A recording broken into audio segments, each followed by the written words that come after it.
Good evening, everybody. It's 8:30. We're not late. Just saying. Steven, I'm ready for an interesting and great conversation today. Same here. But before we get to that, thank you, everybody, for being here. Truly appreciate it. And we wouldn't be here if it wasn't for all of you. So thank you for showing up. Maddie, how was your day? Day was great.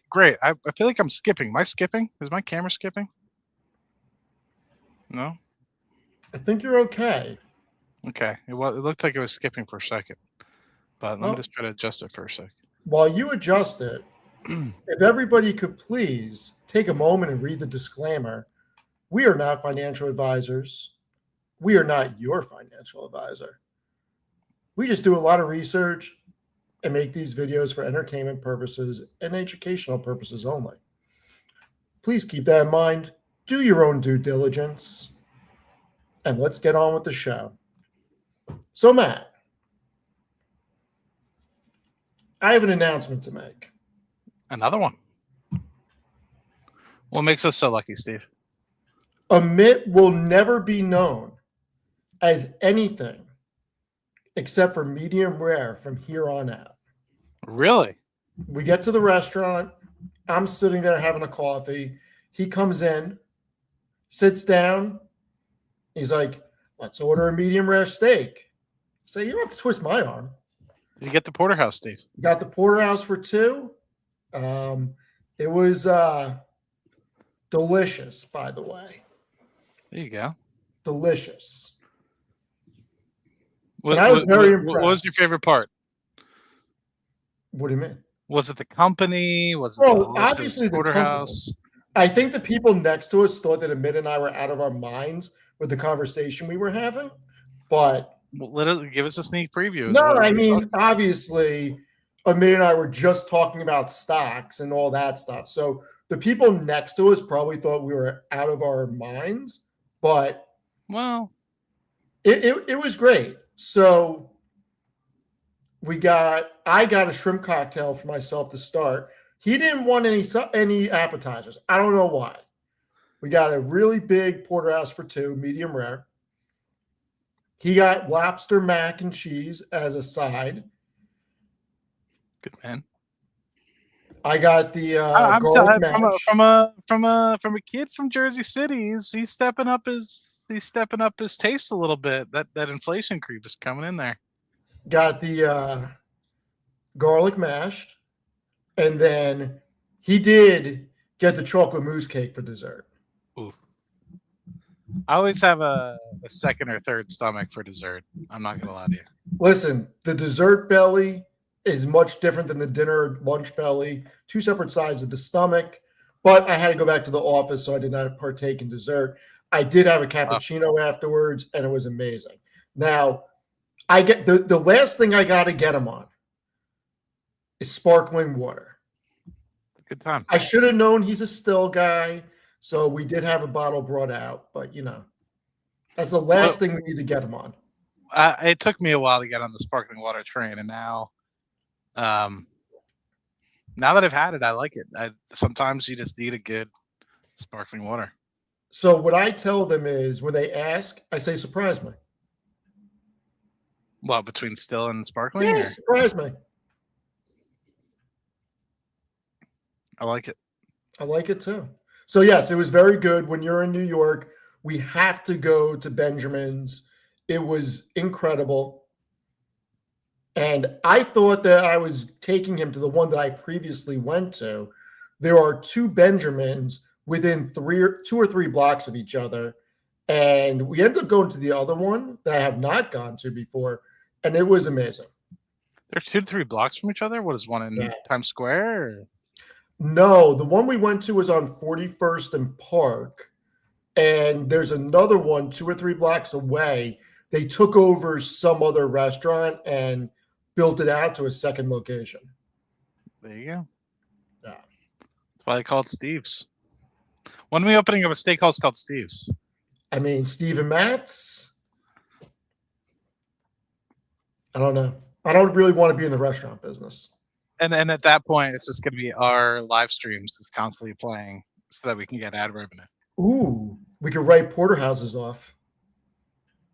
Steve, I mean, right off today's dinner, right? I mean, or today's lunch. You guys probably talked about the stocks and YouTube and all that. So why wouldn't you? So it was really good. Enjoyed hanging out. I always enjoy hanging out with Amit. So he will always be known as medium rare. I mean, look, when we went out with Vlad and Derek, the steak that they brought out, I mean, they brought 4 or 5 porterhouses out, and I got to I think there was 10 people there, 12 people there. And I got to tell you, these things that they brought out were not medium rare. They were below medium rare, and Amit ate it. So I'm telling you, I've now seen him eat medium rare 3 times. Our boys growing up. What are we It's gonna do? amazing. It's amazing. Yeah, so this is not a different room, everybody. I just don't have the monitor tilted nearly as much. The story behind that is we got a different couch in the other room, and I got rid of the couch that used to be there and put the other couch there. And previously, I had stuff stacked up on it, so I would angle the camera away from it. So you're just not seeing the window that's always there. There you go. That's what I'm used to seeing. So it's the Steve. same room. Gotta make sure Grogu's in the shot. I All right, I gotta make sure the lights are on today because people were roasting me last time we were chatting on. Was that on Sunday? Was that yesterday? Was that 2 I mean, days it ago? was looking like you were in a spooky room. I got the lights on today because at this point I started in the dark, so I made sure that the lighting was appropriate for today's chat. But I'm ready to get into it, Steve. Like this, I think I'm gonna get fired up. I feel like it's a topic you're fired up about. Yeah, I'm fired. I am fired up about it. I wrote we on should- X, and I'm curious to hear your thoughts. I told people Bring it up. Share the screen. Let's read it together. Let's read it together, Steve. First and foremost, I apologize if anyone hates my political posts, but it is what it is. They're getting worse in my old age, but here is, and I hope people follow this. Let me turn it off. I don't need any audio, but we have a tough talk for you guys. Some of you guys are not going to like what we talk about today. I think some of it might hit home. There's going to be some emotions.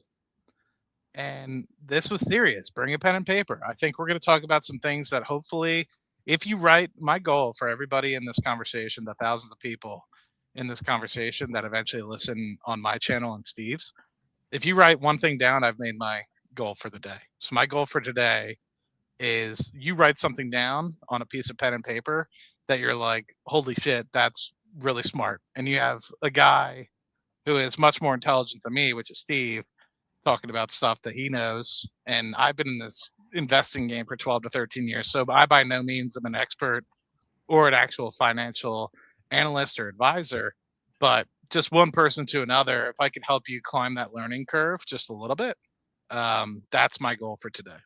So, Steve, I don't know if you have any thoughts about that. I don't know if you agree. Do you think people are going to hate what we talk about? They're going to like it? I don't know. Well, I thought you wrote some like long drawn out post that you were going to read to us. No, that's why they need to tune in right now. All right. I'm ready. Well, do you think that people are going to hate it? Do you think they're going to like it? I think that they're going to like it, and we are going to talk about some stock stuff after, and this does pertain to stocks, but it's more mindset.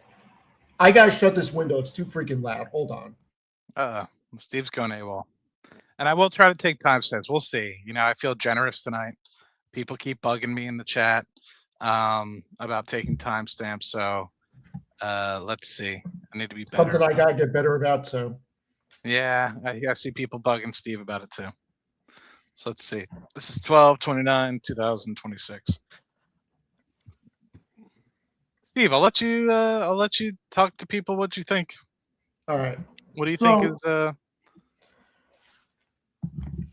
we talk a lot about stocks, and a lot of people in the chat are invested in a lot of stuff that we're invested in. And before we get into all that, seriously, we're not smarter than the market and we're not smarter than anyone else. Do your own due diligence. Just because we think something is going to work, we get shit wrong also. Make sure you do your due diligence. But I think that we need to take a step back, get back to fundamentals, and not romanticize just trying to pick individual stocks and generating a large sum of money, which can mean different things to different people in a short period of time. Because the reality is it's not realistic. And I feel like there's too many people that are getting into the market because they want to try to live a fire lifestyle at the age of 26, which is What do you not mean by real life. fire, Steve? Financial independence, retire early. There you go. What did you think I meant? No, not everyone knows what fire means, so I just want to make sure anybody listening in after the fact. I'm sure one of the thousands of people watching this will not be like, "What does he mean fire? Does he mean like Instagram, like the fire Lambos and yachts, or what does he mean by fire?" Like, so Yeah, no, I'm not talking about Lambos. I'm not talking about Ferraris.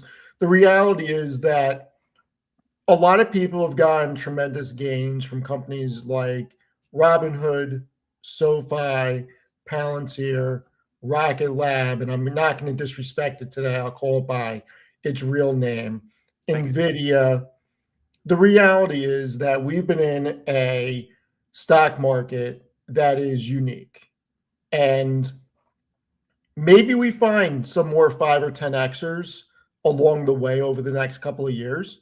But the reality is that long and steady wins the race, and we need to do a better job at financial literacy and making sure that the younger generation has a proper financial education to make sure that they don't make mistakes that we've probably made, or at least try to give them the information so they're armed with it so they have less of a chance at making those mistakes and putting away for their future. Because I think it's becoming a lot less advantageous and a lot less glamorous to get a 12% return every year or a 10% return every year. And I think everybody's looking for 50% or 100%, and it's not realistic.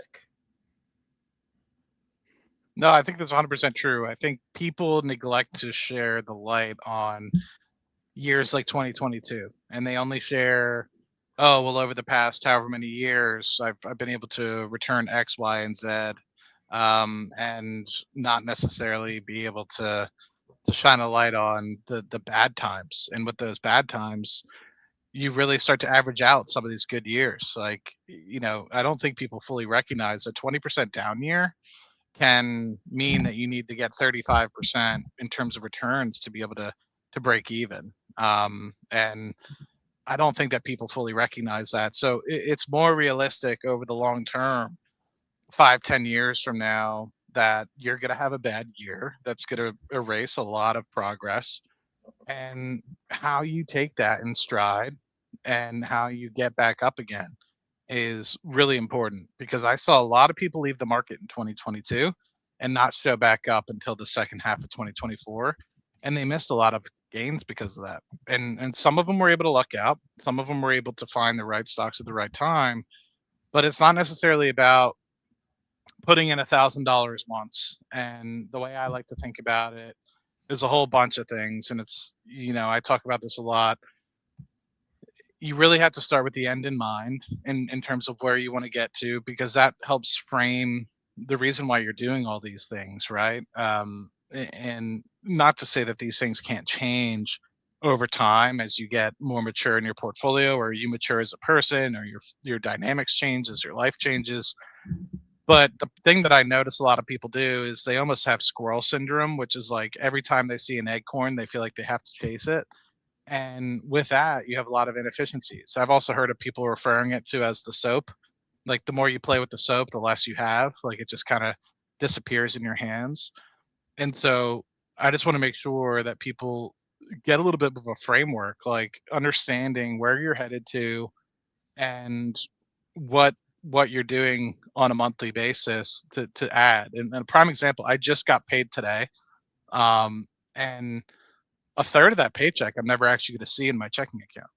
You know, a large portion of it goes to a 401k, a large portion of it then goes to an individual brokerage account, a large portion of it also goes to Robinhood, and that's automatic. Like I pay myself first, just like I pay my bills, you know, and I don't think that a lot of times people really think, you know, and have it set up. And I'm not saying you have to sit there and budget to the last cent, but you really have to recognize, and if you're not in a situation where you are able to kind of focus on some of these things, you really need to get your money right because money goes where attention goes. And if your attention is on the wrong things, we talked about this a little bit yesterday, your money's just going to disappear before your eyes and you're not even going to know where it went. And um so yeah, that's kind of where I want to like start off with it. We can go into the 5 things that I like to look at, but I'll toss it back to Steve to see what other things he wants to add. Yeah, there's a lot I want to add, and this is not the only time that we're going to talk about this. And I think that I'm going to try to talk Matt into making a series with me about this that's not alive, and we do multiple videos on multiple aspects because this is a conversation that I think Matt and I could have for 3 to 5 hours, if not longer, with all the intricacies about it. What I'm actually going to run a poll. I'm going to bring up YouTube and run a poll in a minute. I'm actually just in StreamYard. One of the things I'm interested in is the age groups for people watching. Because when you're in your 20s, I promise you, you think you have all the time in the world and time goes slow.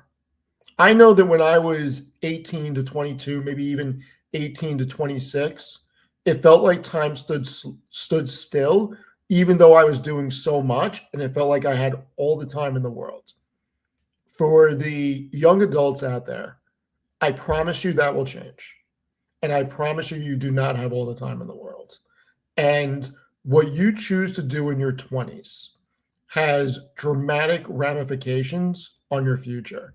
And parents try to tell you that sometimes they don't do it in the best way. And sometimes we all think that we know more than our parents. I mean, that's just the facts of life, that we can do it better, blah, blah, blah.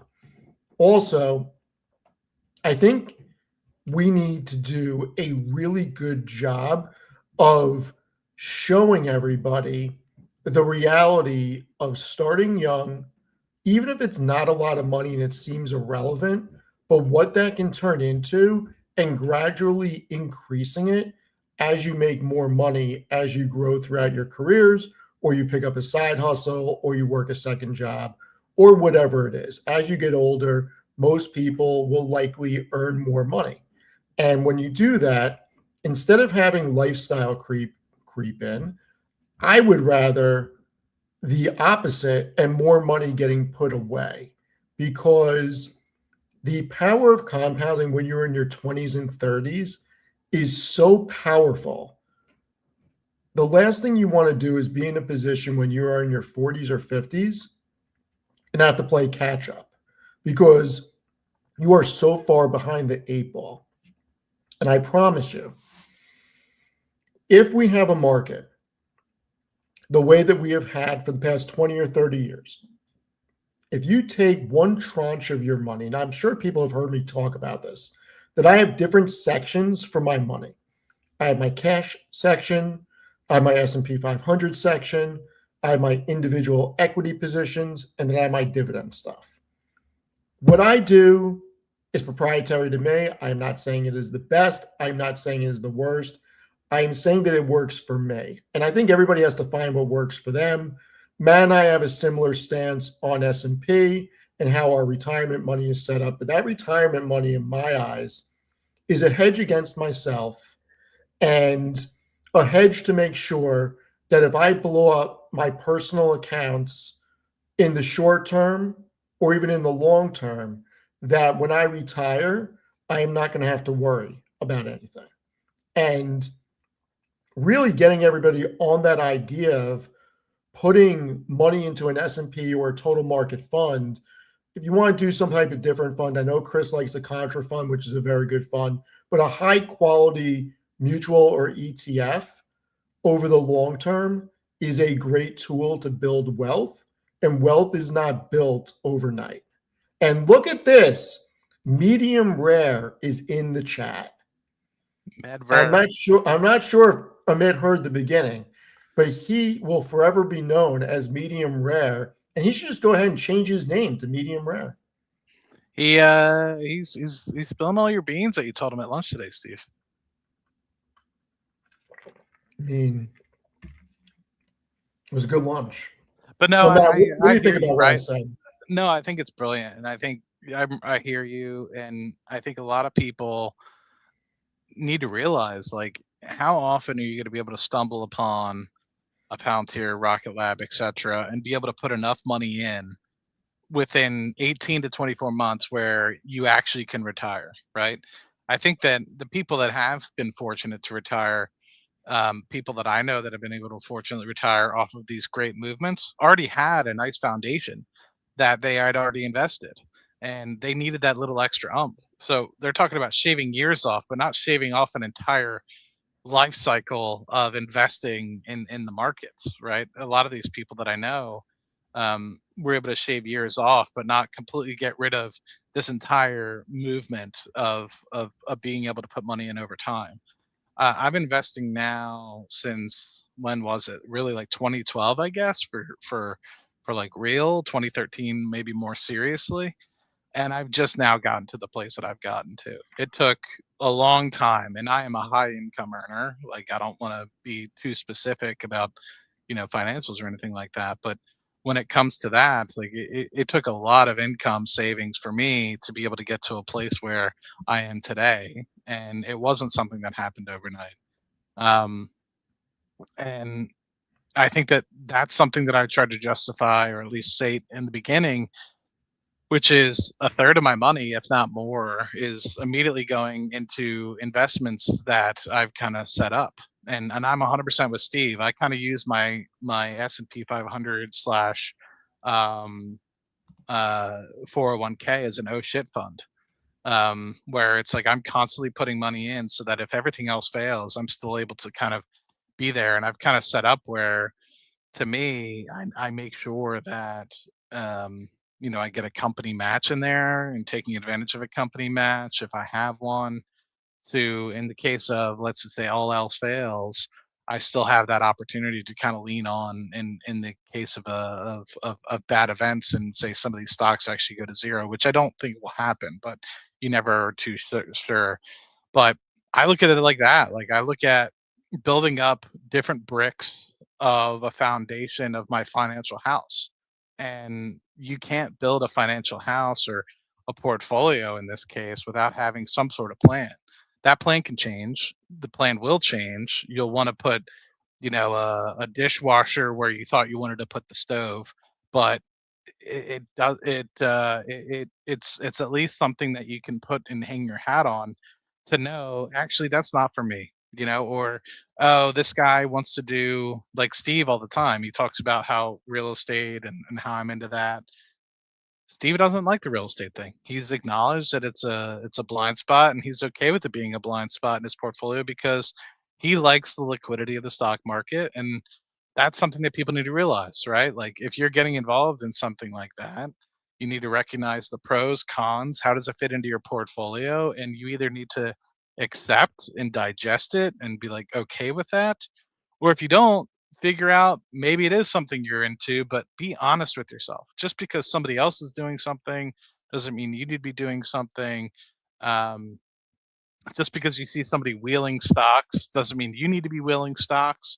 You need to understand why they're wheeling stocks, what's their perspective, what's their objectives, and really try to see things through their eyes as to why they're doing things, rather than, like I said earlier, being a squirrel and trying to chase after every acorn that you see. Just because you see somebody flashy, doesn't mean you need to go and do it. And there's going to be opportunities that arise themselves that you just need to recognize that's out of my comfort zone, or I don't want to put the due diligence into that, or I'm okay with missing out on that opportunity. um, I get shown people tell me to look at opportunities all the time, And I try to say, is this something I actually want to put effort into or not? It takes a lot of effort. And you also need to recognize, is putting effort into individual stocks even something you want to do? That is, something that you can learn from today to be like, you know what?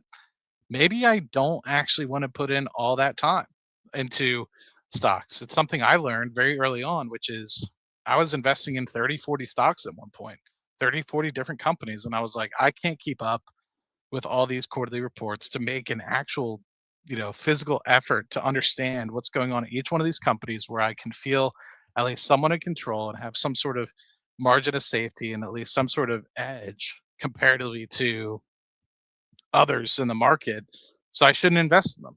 Maybe you do. Maybe you have a lot of free time. Maybe you don't work a 9 to 5. You can scan 30, 40 companies in a given quarter and truly understand them top to bottom, or maybe you can't at all. And that's maturity and understanding where you fit and what time commitment you can apply to these sorts of things. And if you can't apply a lot of time commitment, that's perfectly fine as well. There's instruments that you can use that are set up for you to take advantage of and not have to do that at all. So I just, there's always five things that I always look at, and time commitment in is one of them. And I think that that's something that people really need to recognize. I know a lot of people that just whimsically throw thousands of dollars into things and then are curious why the next day it goes down. And they just blindly followed somebody into it. And it's like, you don't know if that company fits in your portfolio or not. You're just blindly following people.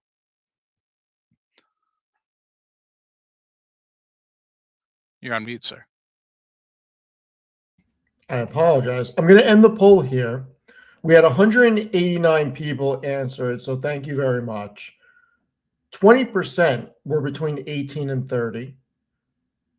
32% were 31 to 40. 29% 41 to 50, and 19% 51 plus. So this is what I'm going to say. I love the fact that we have such a mixed demographic of people here. It's great. And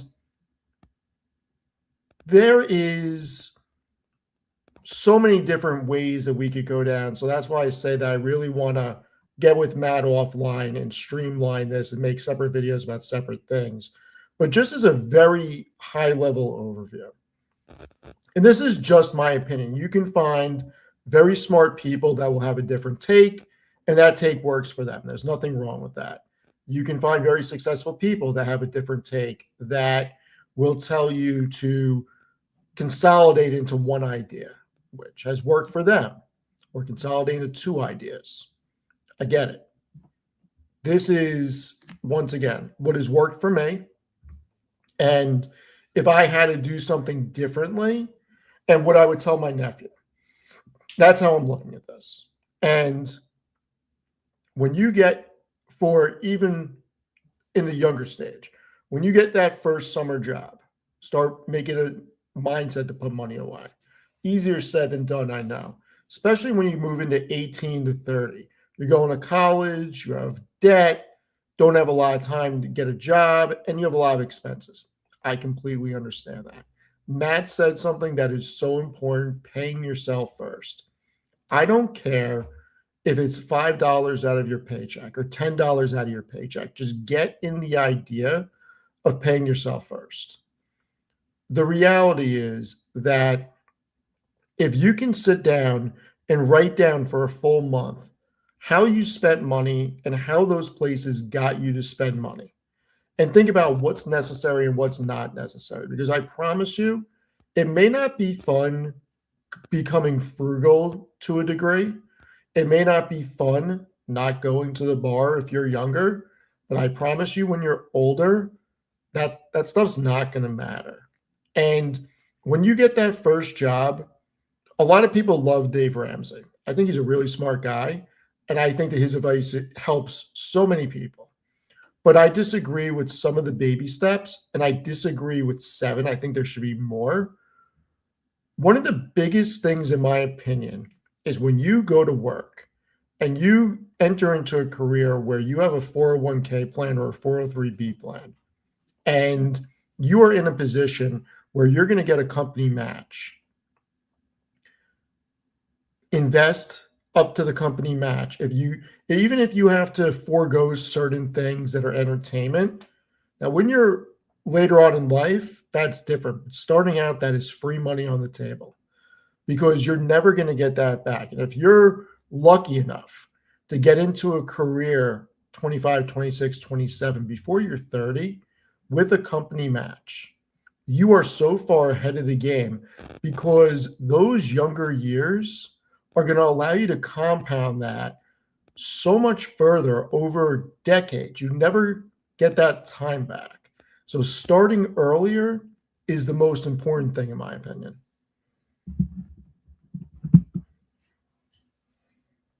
No, 100%. Yeah. So one of the things I want to give people is this thought around what this thought around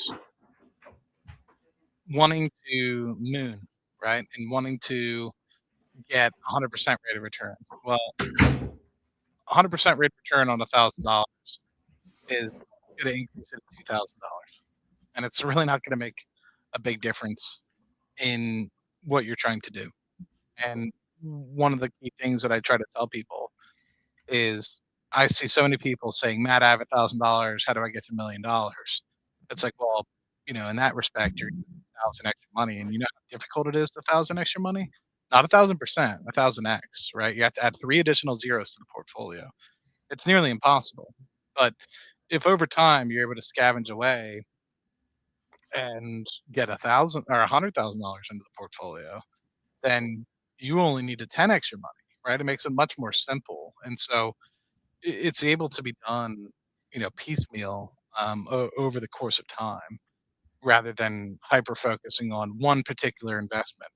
And I try to tell this to people all the time, which is like, I think so many times people are trying to get and spend so much time doing an additional 1 or 2 percentage points return over the course of 10 years, where they could easily have done something like a side hustle for Uber or, roles or anything that can help generate money, an extra shift or something like that, to be able to attain slightly more money to put into the market, that's likely going to be and make a bigger difference than the extra 1 or 2 percentage points that you get on putting in that extra effort in the market. Now, I'm not saying don't put effort in the market, but I think doing those small things that you can add directly into the bank account and or say like cut some things out of your life that don't really mean a lot to you, then that's going to be a bigger benefit to your bank account and your net worth in the end of at the end of the day. And we talked about this yesterday as well, which is like, say you're going to axe throwing and jet ski lessons and golf and this and that. It's like, which ones are actually making you the most happy, and hyper focus on those and cut out the others, right? So if you sit there and come home and be like, I actually didn't really like that, I keep doing it, but I'm doing it anyway. Now, if there's an ulterior motive, like keeping up with friends and that things that actually make you happy, and that's just a byproduct, then take that into consideration. But if you're just doing things to do things, which I see a lot of people do, and it ends up in your garage and you have thousands of dollars worth of extra hobbies of things that are just in your garage that don't really actually mean anything to you, then you could easily cut some of those things out and add that to your portfolio. And the impact of that over the course of years will make such a difference that you have no idea. Luckily for me, it's easier said than done for most people, and especially for me because my biggest hobby is investing. But overall, and so I always try to hyper focus on how much I can add at the end of the month, but it gets addicting, But to me, that's more important, which is trying to get an additional 500, $1,000, or whatever into the account because it's very unlikely that I'll be able over a 10-year time period double, triple, or quadruple what the market returns on any given year. And anybody that says that they can, 9 out of 10 of them are lying. Maybe 1 out of 10, if lucky, 1 out of 20 is actually telling you the truth that they'll be able to outpace the market over a given a 10-year period. Um, so yeah, I think that that's something that people really need to focus on, which is it takes time. People are wondering, Matt, like, how did you? It's like I am saving 30% of my money over the course of 12 to 15 years is really where I've gotten to. It's not some magical investment in Rocket Lab, right? Like I had to invest six figures into Rocket Lab for it to grow into what it has today. For me, I had to almost do the same for Palantir. You know, I put close to like 60, $70,000 into Palantir for it to grow into what it has today. Um, I have, I think close to $1 million worth of the S&P 500 at this point, just because I know that that's a great place to store money. Um, Not because I'm trying to grow, like, it's so much simpler than I think people really understand. It's a two-sided equation. It's about expenses as well as how much you're putting away, as well as, the rate of return, right? There's really 3 things that you can kinda control or try to control to your best ability. One of which is rate of return, but not all of them are not all of that time is that really controllable per se. But you can control how much you're putting in. You can control the expenses piece. And so those are, focusing on things and attention on things that you can control. And I think sometimes, so many times, people focus on the rate of return piece, which isn't something they can control. And yes, they can try to squeak out an additional piece of performance, but sometimes it's better to hyper focus on the first part of the equation, which is making sure more money gets into the account. So I'm going to end the latest poll I put out. It's actually pretty interesting. I asked, do you own ETFs or mutual funds? 141 votes, 69% yes, 31% no. So I'm going to go down a little bit of a path here. A very close friend of mine passed away over the summer, and one of the smartest people I've ever met in my life. And he never wanted to talk about finance or stocks with me because he said to me, I spent so much time when I was younger trying to beat the market. It wasn't worth the time. I put everything in ETFs and I lived my life. He did very well. Now, individual stocks aren't for everybody. And I am not opposed to them. Obviously, I'm in a lot of different individual stocks, but I have a bunch of money in the S&P. And I'm not saying what the perfect ratio is because I don't think there is a perfect ratio. But at the same time, I think that you need to map out where you want to get to in life and be realistic about it because accruing $10 million by the time you're 30 or 35 or even 40, 45, it's not going to happen for most people. It's just not. It's incredibly hard. Being able to live in a $2 or $3 million house and go on 3 vacations a year. And what people see on Instagram is not reality. And I feel like a lot of people are trying to chase something that's truly not attainable and they're driving themselves crazy and stressing themselves out over something that is just not realistic. And I think that we need to get out of this whole mentality of if you're not doing, before I say that, I'll never forget this. Our old CEO says to me one day, this was right after the pandemic when we had that massive year in 21. He said to me, it's crazy how people these days think that if you're not doing 50% or more a year, you suck at investing. And he couldn't understand it. And I think we're getting back to that place. And one of the things I have a big problem with is faking it until you make it, so to speak. And I think that there's a lot of people that don't necessarily sit down and think about how they're spending money. And there's a lot of slippage in the monthly bills that could be redirected into supporting their financial future.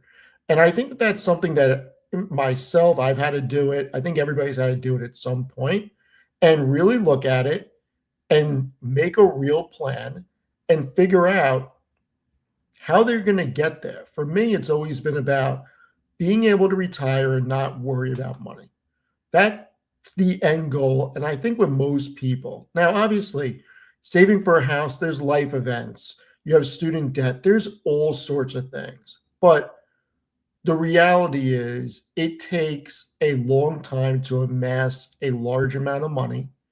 And we need to really start getting back to basics and think about what is maybe not, I don't want to use the word the safest, but the most consistent way to mitigate downside risk and to generate ongoing returns. And for me, that's the S&P 500, because no matter what, you're always going to be invested in the 500 largest companies in the US. There's always going to be new companies that enter, companies that leave. And the greatest thing about it is it's a quarterly rebalancing. So companies that fall out and don't meet the standards, they're no longer in there. New companies that are coming in, they come in. And you get a lot of the upside from companies like Nvidia, because they grow into a company that hits the S&P and then they 20x. Now, you're not going to recognize all of that, but as it becomes a larger position in the S&P, your account's going to feel it. And it is a very easy, low cost alternative to trying to do it yourself. I'm not opposed to doing it yourself, but I do think it is very smart to at least go half and half, that if you're going to put X amount into individual stocks, put the same amount into an index fund or a total market fund or something like that. And maybe that doesn't work for everybody, but getting back to basics about setting yourself up for your future, creating a multi decade plan, and then taking a tranche of money to invest in individual stocks is a pretty good idea. Yeah, no, I agree with you, and I'm seeing a lot of people talk about the psychology of money. That was actually a book that a buddy recommended to me. Um, Mr. Zach Baker. He's a guy that I met up with in Cancun when Tevis and Chris and I went down there, and it was nice to meet him finally in person. And him and I have been in touch a good bit as he travels and has done really well for himself as well. Um, that book pretty much is the epitome of, before I even read it, I just finished it a couple months back, and that book is actually like the epitome of how I would describe a lot of the things that I like to describe with like the five key things that I look at for investing, which is objective, time horizon, risk tolerance, how active or passive you want to be in the stock, and um, how much contributions you're going to be adding. Because all those things, depending on how you kind of move them and adjust to them, will impact one another, and really help you understand. And psychology of money talks about how everyone's relationship with money is very different. People that grew up in the depression obviously are going to try to save money under their beds versus certain people in the early 2000s. Leverage was a big thing, adjustable rate mortgages were a big thing, so they did things differently compared to where they are today. And same thing with even now. Like, you need to continue to innovate. And that's part of the reason why the SP 500 is so brilliant, because you're able to continue to invest in the companies that are innovating and that are focusing on what comes next. But it talks about a lot of great things. You don't always have to invest in, say, the S&P. You don't always, I saw some people that are actually 55 plus on the stream, actually was like 20% of you. And I'm really glad that you're still sticking around and watching as well.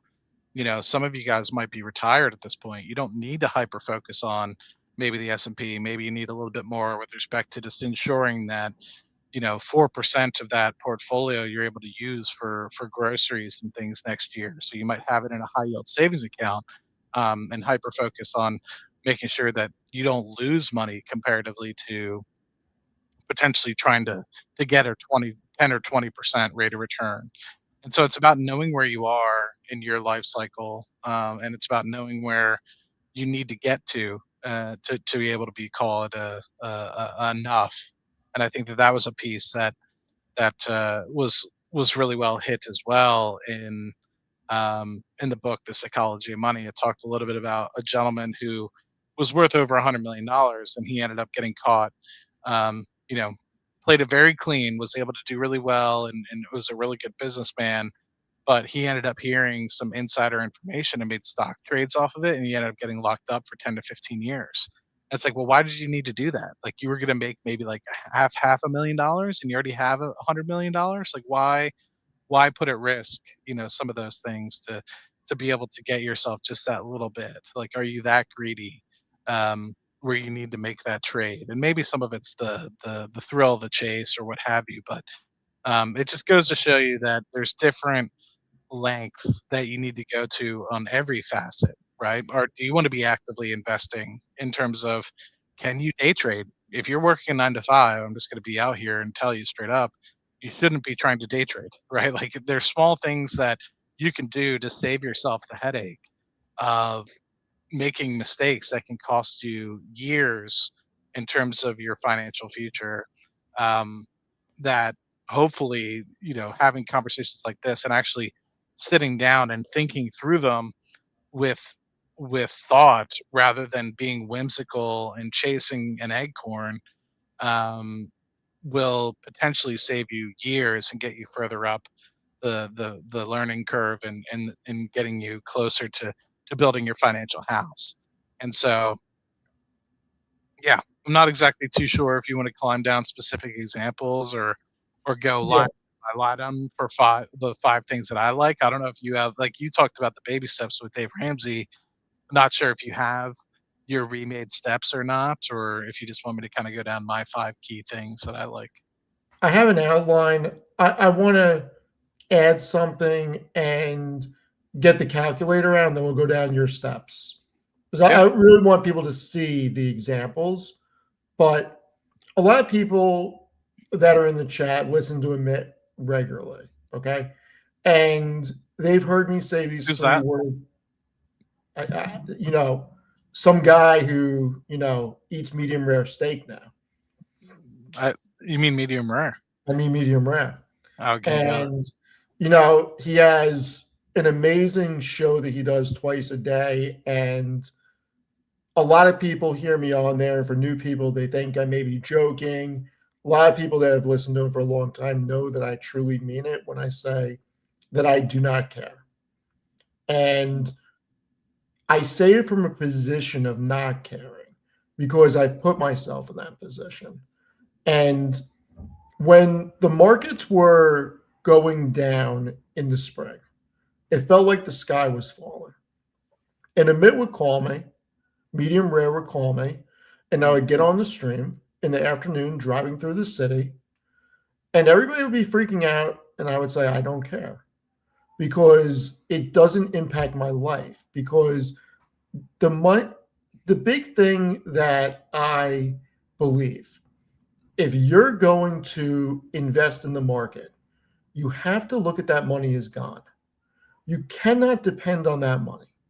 You have to be in a position where if that money goes down 20%, 30%, 40%, that you don't need that for anything in the short term.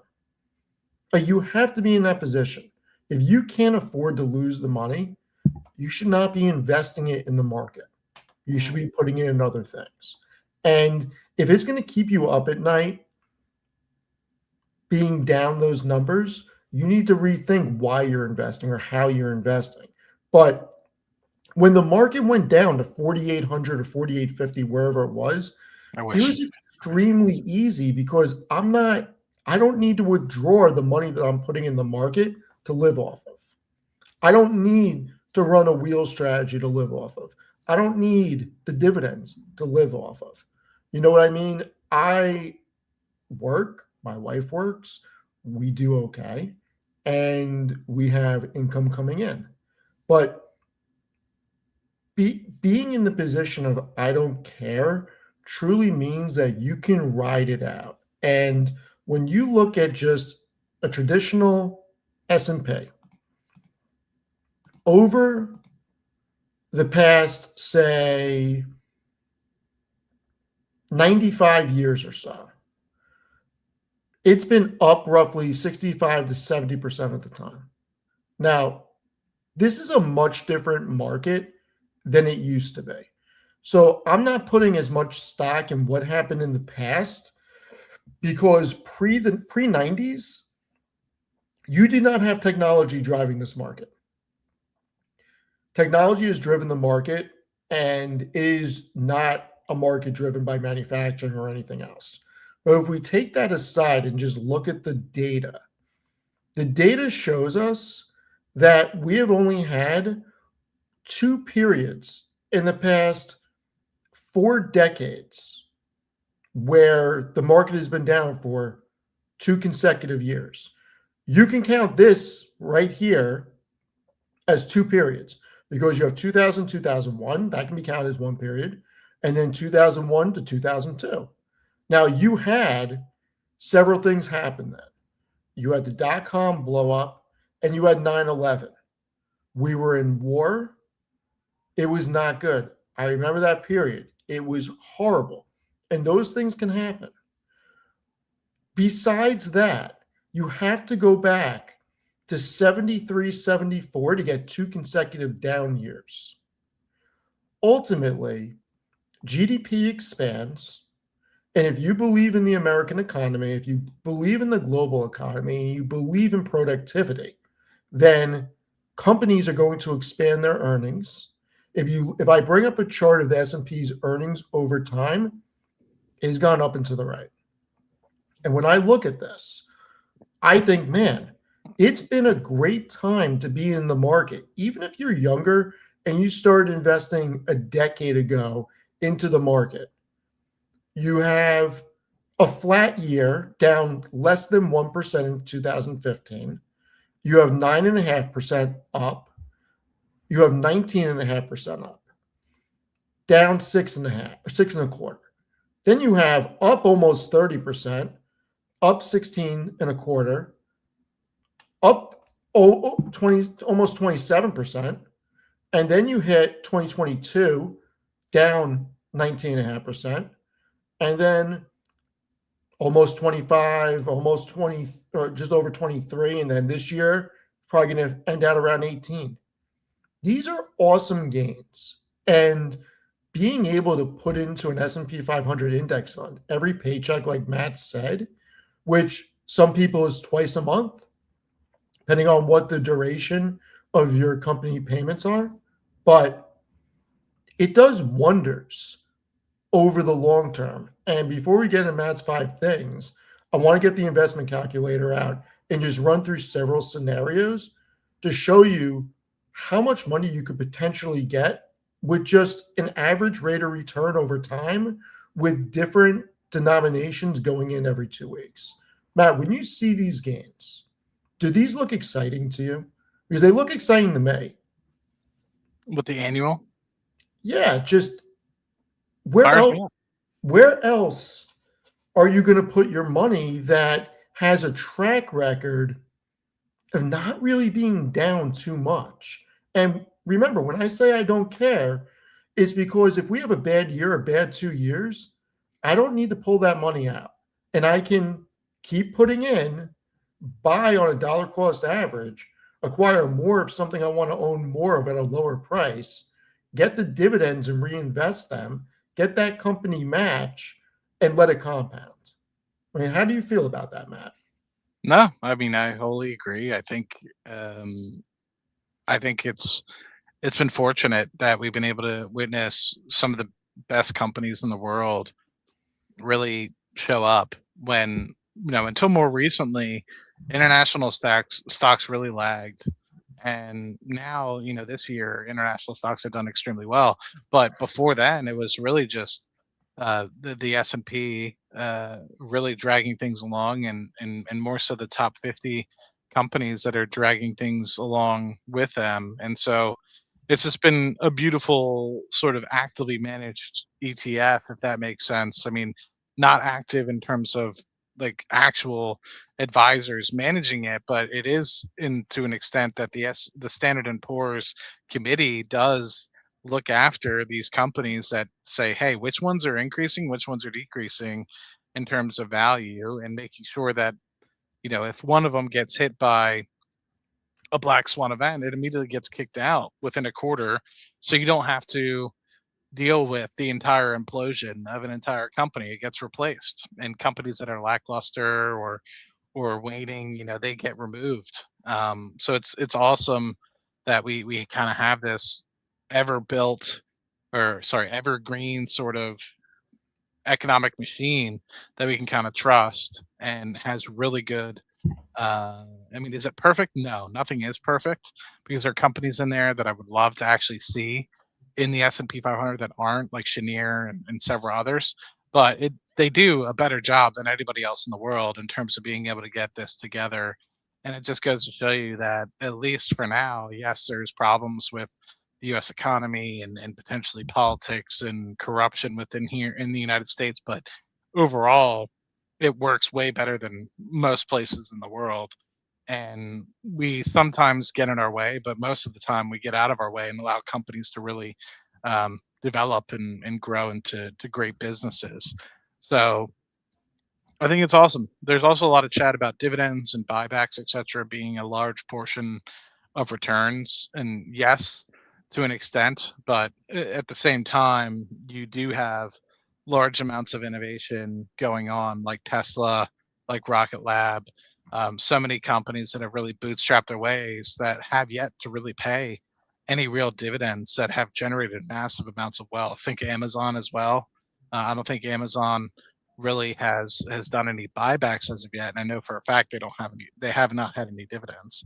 So you can find these great companies that that show up and really go a long way. But the thing that I'm most excited about, Steve, and it goes back to something that we talked about earlier with your calculator, is I would love to see what, because we all know that the majority of the time people do not meet the market returns, and some of that isn't necessary, right? You might be a 65-year-old individual who's really trying to preserve wealth, so maybe beating the market isn't your thing, or even matching the market is your thing. Maybe you're more so concerned about extreme diversification, 4 to 5% dividend yield, something like that. But I'd say the majority of people are trying to beat the market, or at least match the market, and most people cannot.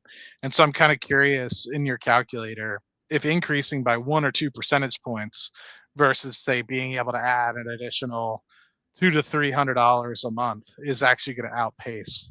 And because I think a lot of people spend a lot of time researching stocks. I do as well. It's my hobby.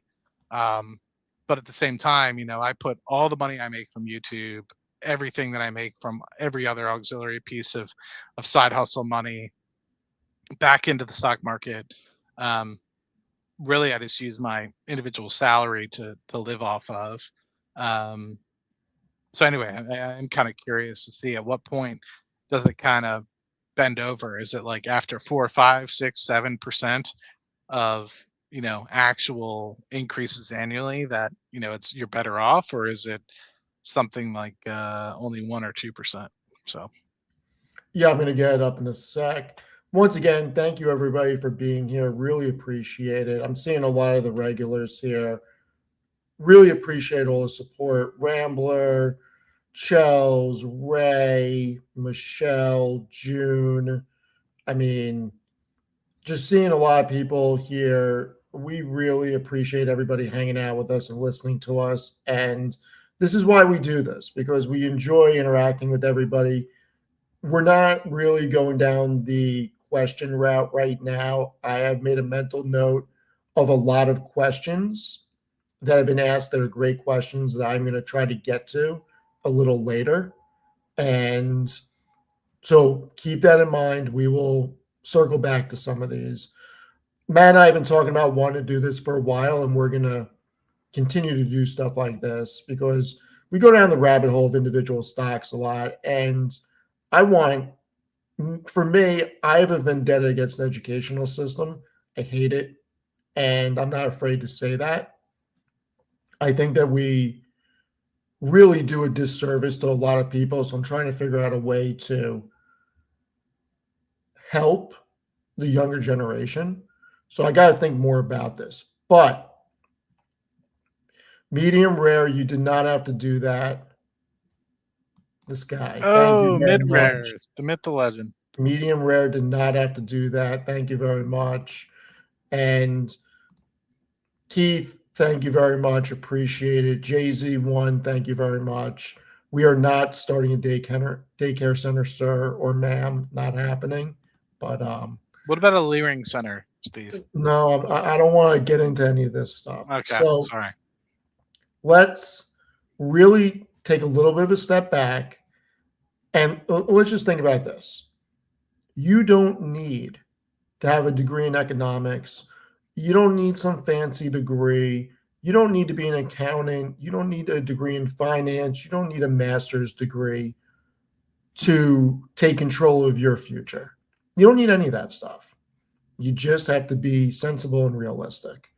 It's just math and it's very simple math. And the one thing before we get into, I'm going to clear this out.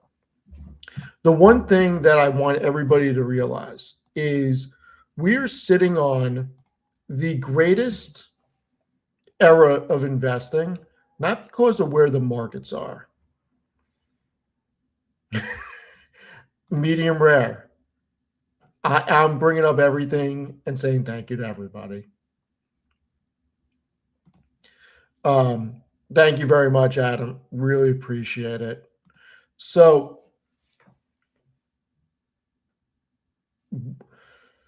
of course, medium rare threw me off. What the hell was I saying, Matt? I don't know. I got distracted by medium rare as well. Look at him. He's just throwing us off. Throwing us off. Well, oh, the whole thing about not needing a fancy education. Yes. We're in the greatest era of investing because of the tools that everybody has at their disposal. I remember the days when it cost $35 to make a purchase. There was no internet to make a purchase. There was no E-Trade or Schwab or Robinhood or Interactive Brokers. It was you call Quick and Riley or you call one of these places. Today, you can do everything from your phone. And there is so much research out there, for better or worse.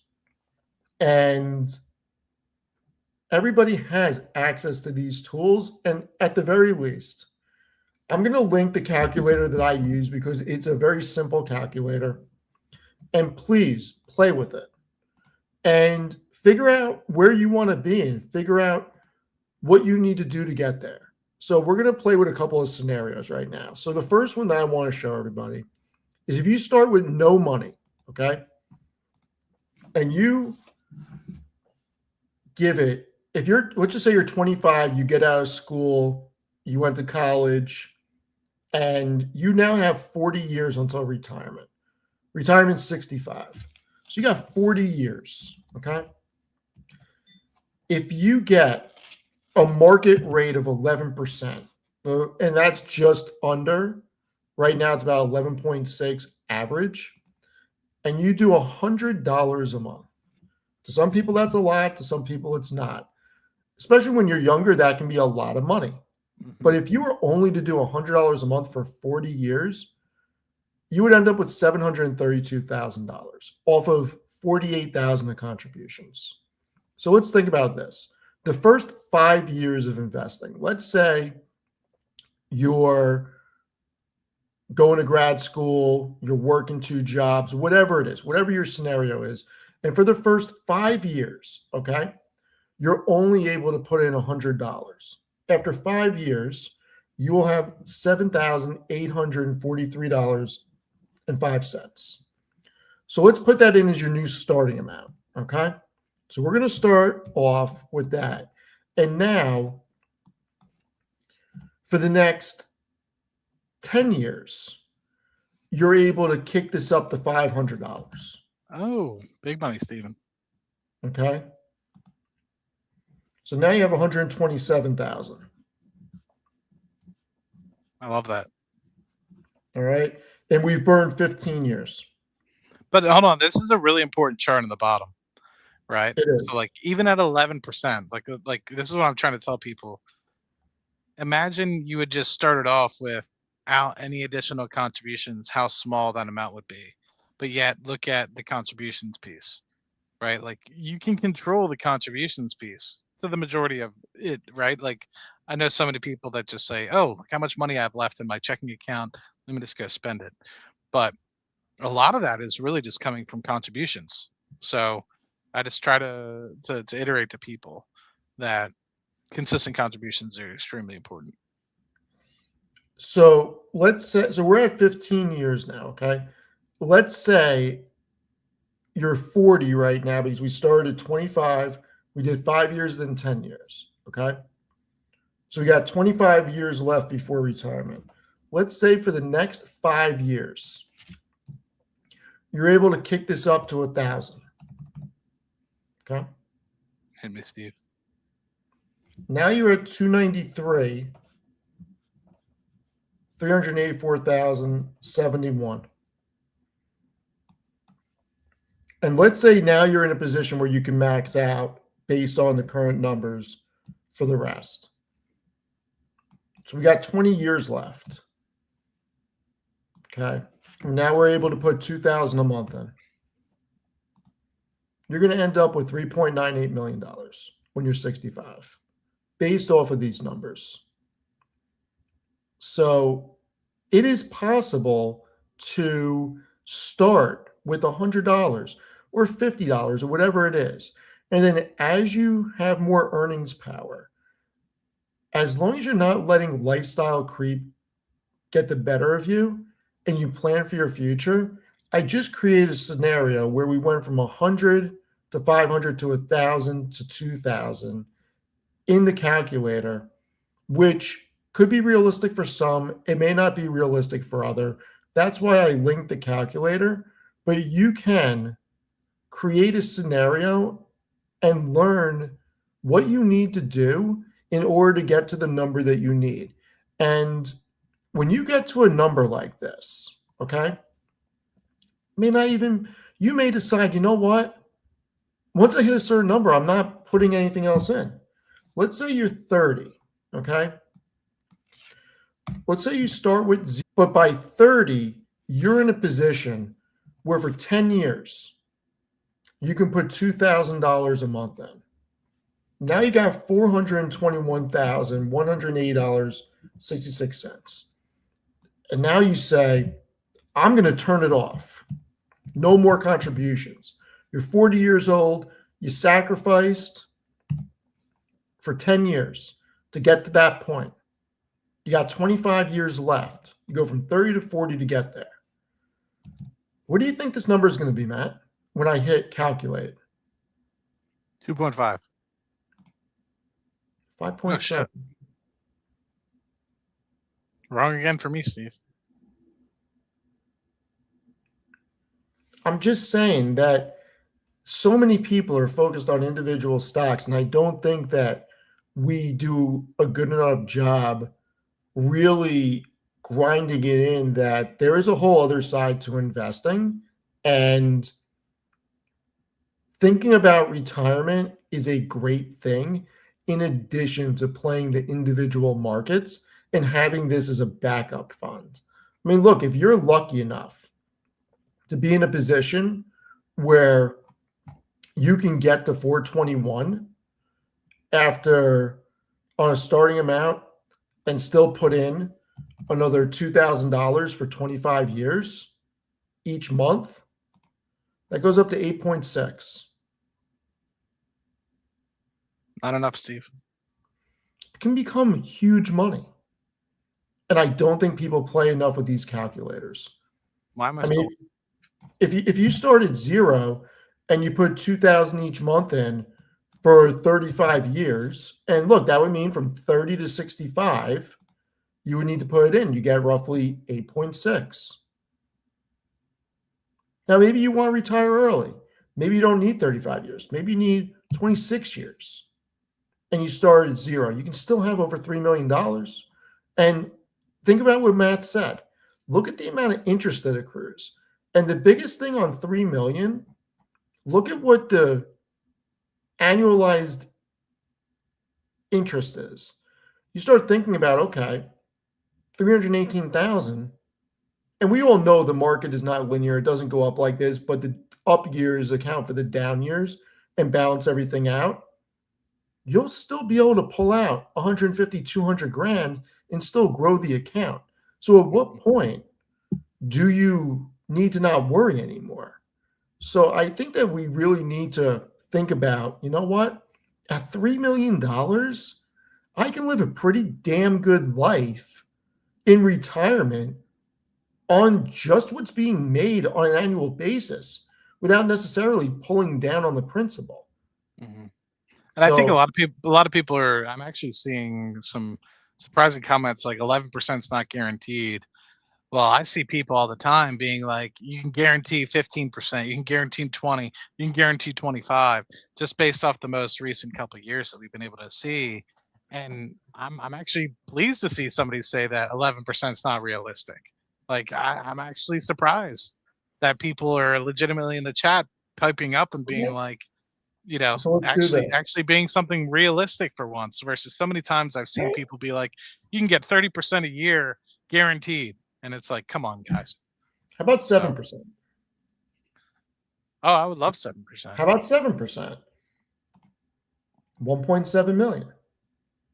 And that you said something beautiful there, Steve, which is like, yeah, stop the, well, I guess you don't, yeah, once you're at 1.7, just do 1.7 out in time.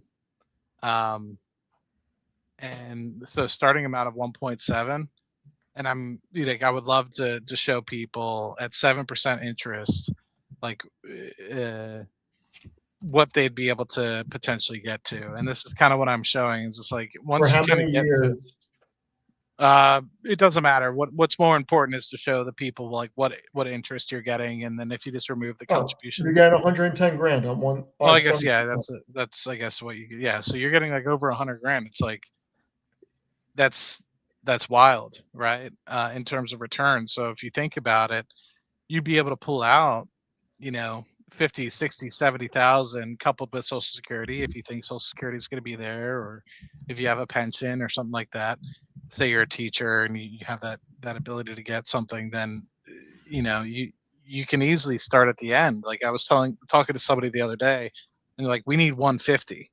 I'm like, "Okay, 150, that's awesome." I'm like, "Well, what do you think you're going to get from Social Security?" They're like, "Well, we think we're going to get 2,500 from between me and him." I'm like, "Okay, so 5 grand, so that's 70 grand." So I'm like, "You need 70 grand a year that you are missing right now." And they're like, "Huh, that's a lot less than I was thinking." And I was like, "Yeah." And I was like, "And if you use the rule of 3.5% or 4%, depending on how aggressive you want to be," I'm like, "You really don't need that much money additional compared to what you think you're going to get from Social Security." And so this is what I mean by starting with the end in mind to understand where you need to get to. Like if you're just sitting there thinking, "Hey, I just need 70 grand a year," then you could start to say, "Okay, well, if I'm even super conservative on my return, say 5%, 6%, 7%, and you're able to get a little bit of covered call income, you're able to do some work on the weekends to keep you kind of out of the house, you can do a lot better than you think you can." And I think so many people think you need, 20, 30, 40 million dollars. I should probably listen to my own advice, but some people think you need that much. And it's like, well, what are you actually trying to chase? Like, are you trying to chase Lambos and $10 million houses in Montana, or are you just trying to live?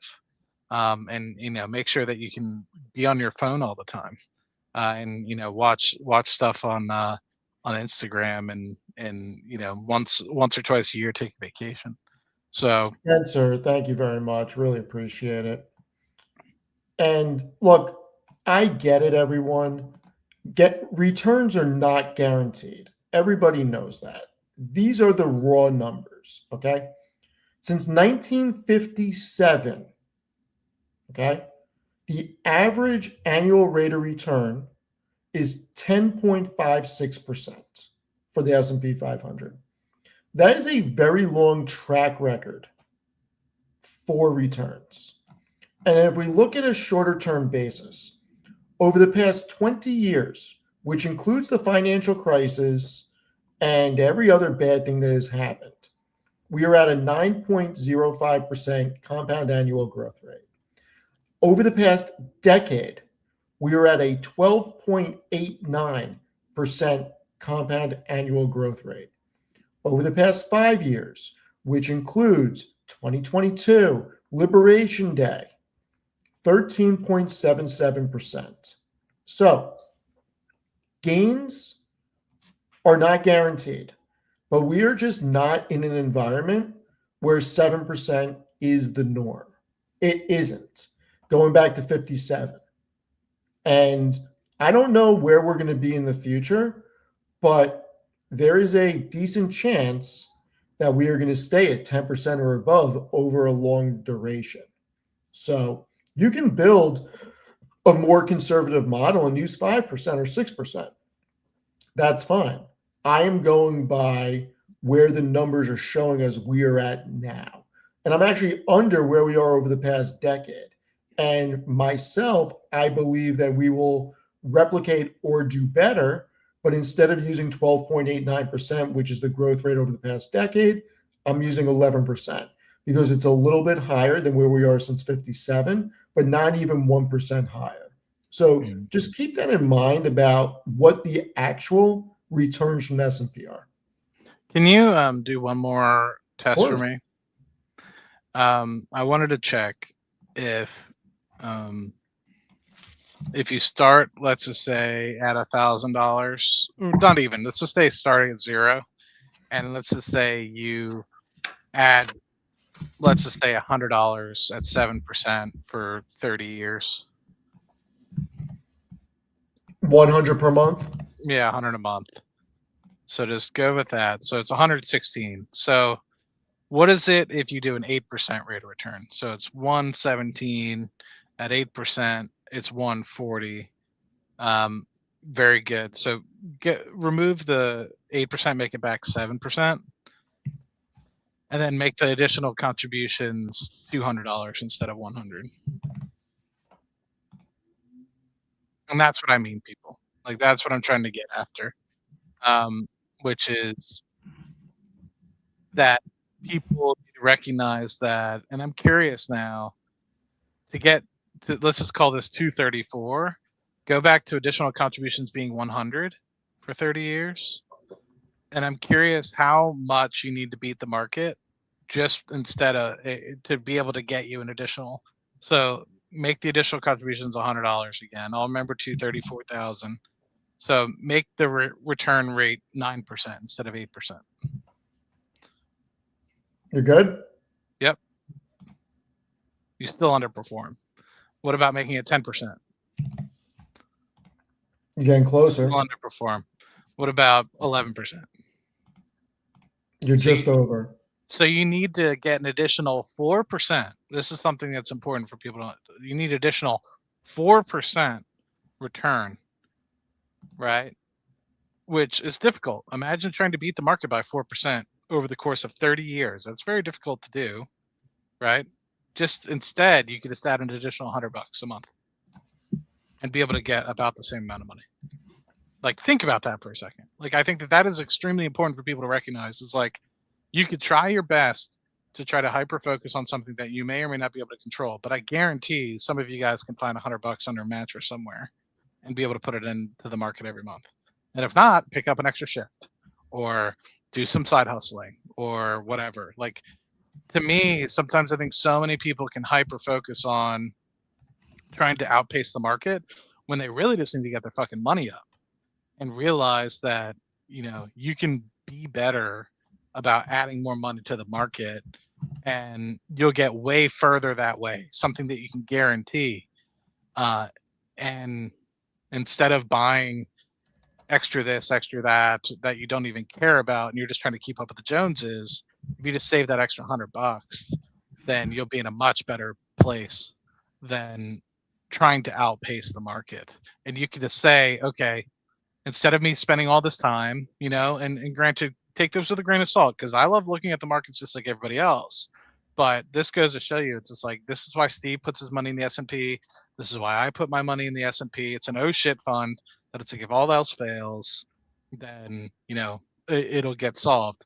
But over the course of 30 years, like, if you just put it in the S&P and just let it do its thing, and you add an additional 100, 200, $300 a month, you're going to be way better off than I would say most people trying to day trade and learn this and learn that. And unless you really get good at it, like unless you spend years, 5, 10 years to really hyper focus on what's my niche and really seeing where you have an edge, it's likely going to be a losing venture for you. And it better more times than not would have been best to put your money into just the S&P 500 and hyper focus on doing some side hustles on the weekends.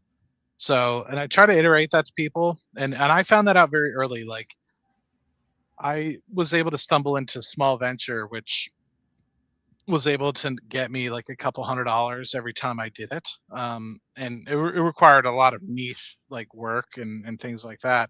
But I was like, shit, like why focus on that? Or sorry, why focus on like trying to get, an additional 1 or 2 percentage points or whatever on my portfolio if I could just spend an hour doing that and add $300 to the portfolio? Like I would do that infinitely over trying to get an additional 1 or 2% above the market returns, because this I can control, the other thing I cannot.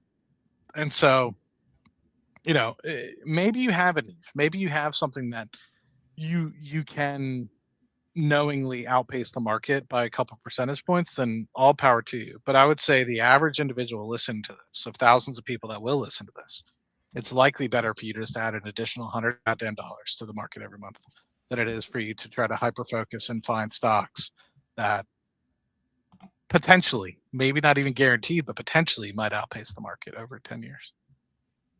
So I'm going to give everybody a money hack. And this is going to sound weird potentially, but it's not. Find a great spouse that has similar or the same goals, and you're both on the same page with your retirement future.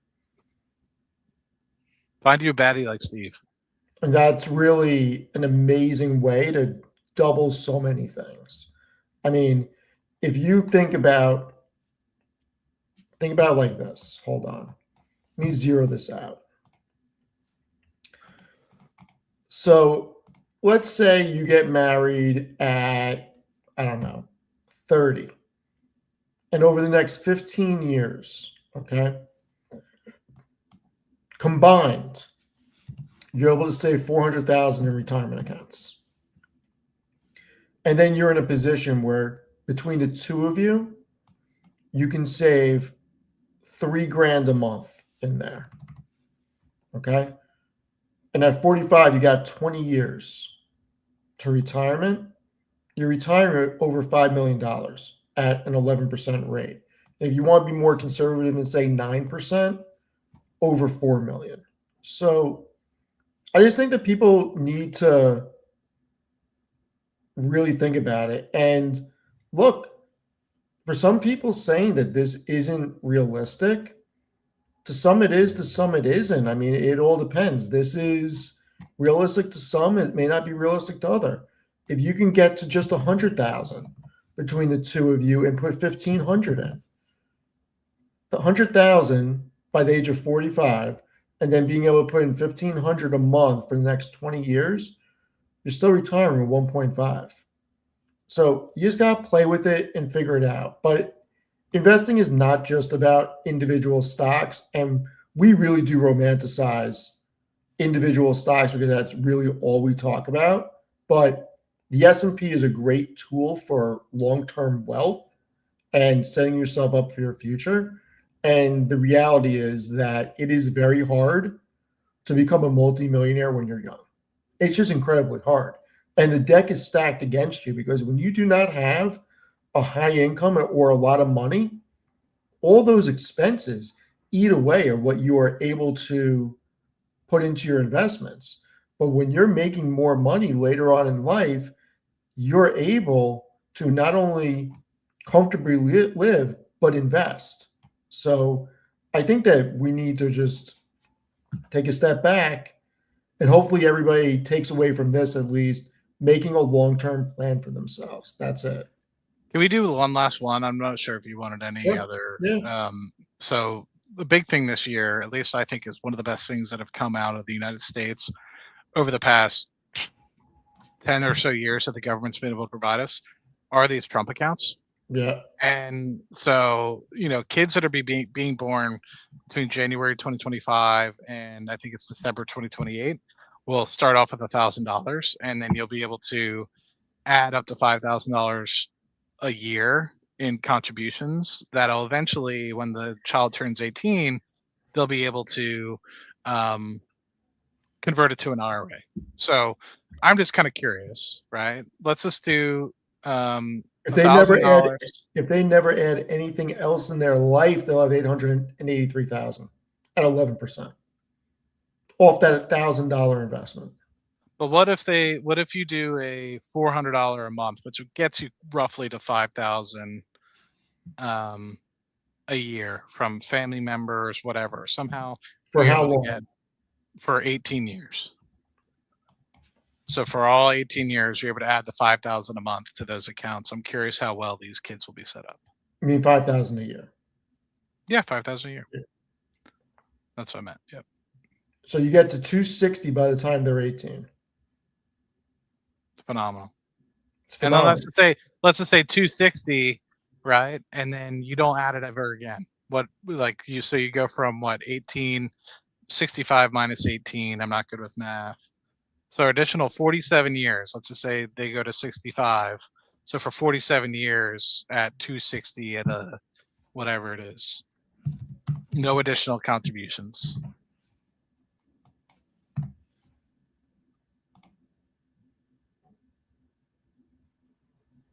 How fucking crazy is that? It's insane. Is what I'm double checking to make sure that this is actually settings are correct, but it's right. 47 years, 11%. It's insane. I mean, even if you were to say do 7% versus 11, I mean, you're still gonna end up in tens millions, yeah, something 6 million. Hey, that 4% is so huge over that long duration. If you go from 7 to 8, you're going from 6.2 to 9.7. Well, that's what I'm saying, folks. Like, you have the potential for anybody that's having kids right now to really, and people are saying, oh, 47 years is a long time. I agree with you, but you think about it, even if you were to borrow against that or pull out your 2 to 3% or 4% to live a year, you're talking about being able to retire in your 50s potentially, setting up your kid to be able to retire at that point. And the market will be able to. Forget about 47 years being a long time. Everybody's going to live to 65. Hopefully. You know what I mean? Hopefully, with modern medicine and everything, like living to 65 is becoming more normalized. It feels like when you're 20, 65 is light years away. It creeps up on you. And having that you can just not do anything with is amazing. I can tell you that I've been investing for my nephew. He's 9, been investing for him for quite some time. And he has no idea. And I am looking forward to when he turns 18 and he sees that account. I can't wait. I can't wait to see his face and explain to him what that money is for. Because I want to make sure that he is set up with a life that I was not set up with at that age, and make sure that when he is 60 or 65, that he's in a much different situation than most people. Part of the reason also is, if he wants to start a business when he's in his 20s, I want him to be able to have that money to start a business with.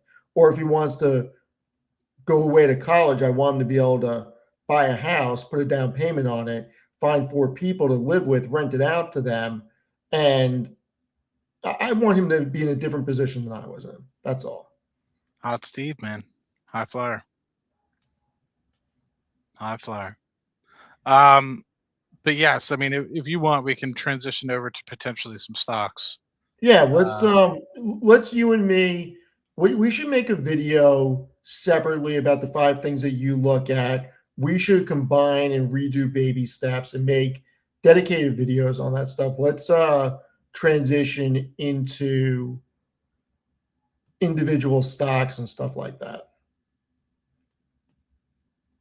Let's do it.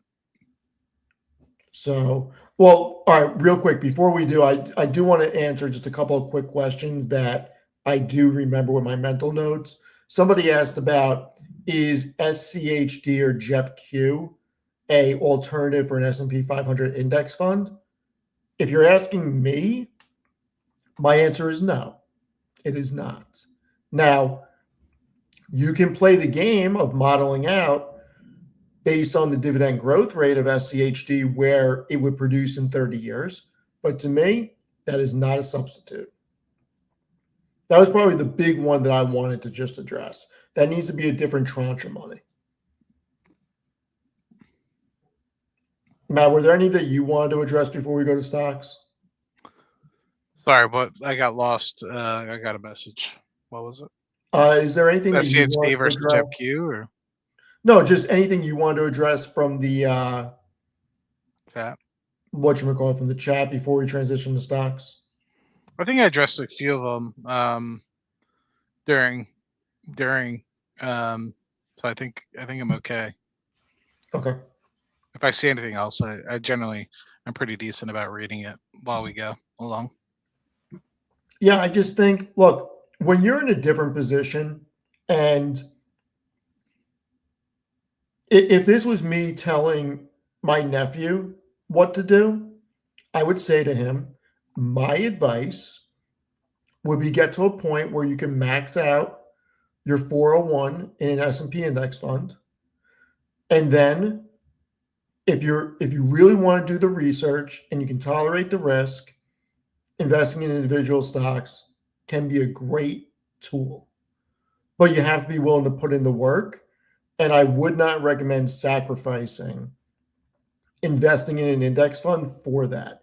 Even though you can make so much more money doing it, the odds are stacked against you in the individual market. In an index fund, you get to own all the great companies. So doing both is great, but just make sure you're not sacrificing your future self for it. Yeah, I mean, Steve, I think you hit it on the head. You got to be like Rihanna. You got to work. Love that. All right, Matt. Let's transition. What are we investing in to make some money besides S&P? I'm actually And curious. Do you have a Mitts post from earlier? I do not. And are we Okay. going to enter the Thunderdome tonight? I hope so. But let me pull up Mitts. Ooh, the Thunderdome. We may be entering the Thunderdome later, ladies and gentlemen. Let me pull up a Mitts post earlier, which I thought was really good. I'll share. Whoops. So I don't know who this Mick guy is. So I think he goes by medium rare these days, but I just shared it, Steve. So he posted the top Wall Street picks for 2026. So I thought that this was pretty interesting.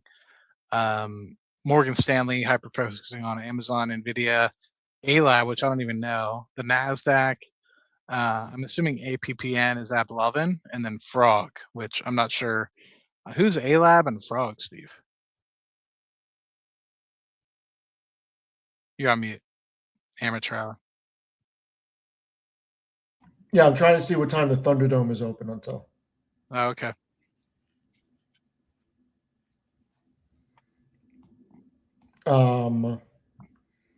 So Matt, 2026 is almost here. The investment houses are saying that we are going to have a good year next year with their predictions. We are seeing Wall Street's top picks here. If you had to go into some of these, what would you, or let me ask you this, are you buying any of these? Because I know at least one that you are actively buying, but are you buying any? The White House quant did respond to this. These are the ones that I'm going with for 2026, Steve.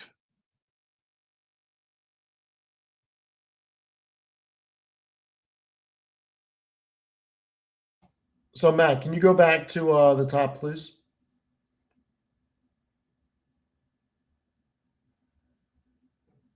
So it's interesting to see these names because I believe 2026 can be a year of a everything rally led by big tech. But there's one company here that I really think is going to have a stellar year. Maybe two companies that are going to have a stellar year. Can you guess what they are? Are they any of these? This is once again from a gentleman called Medium Rare. Uh, Negative, sir. They're not on medium rares list. None of And these. when I say stellar, okay, I'm saying 20% plus. Venture Global next decade, or Were they on the Wall Street list? oh no. There were two companies there that I can think can do very well. Let me go back to those lists then. Where is it? Here it is. Meta. Is one of them. Sorry, I'm gonna zoom in, folks. Sorry, my scroll wheel is messed up. I'm thinking you're thinking Microsoft. CRM, baby. I'm telling you, Wow. Salesforce. People think I'm nuts with this. I cannot wait for the end of 2026 to see how Salesforce plays out. We're going to get 4 more earnings reports. And I got to tell you, they're going to be I really think they're going to be the catch up AI trade. They are a cash flow machine. They're harnessing the power of AI. They are the dominant factor in CRM. They are not getting 86th by anybody, and they are continuously growing.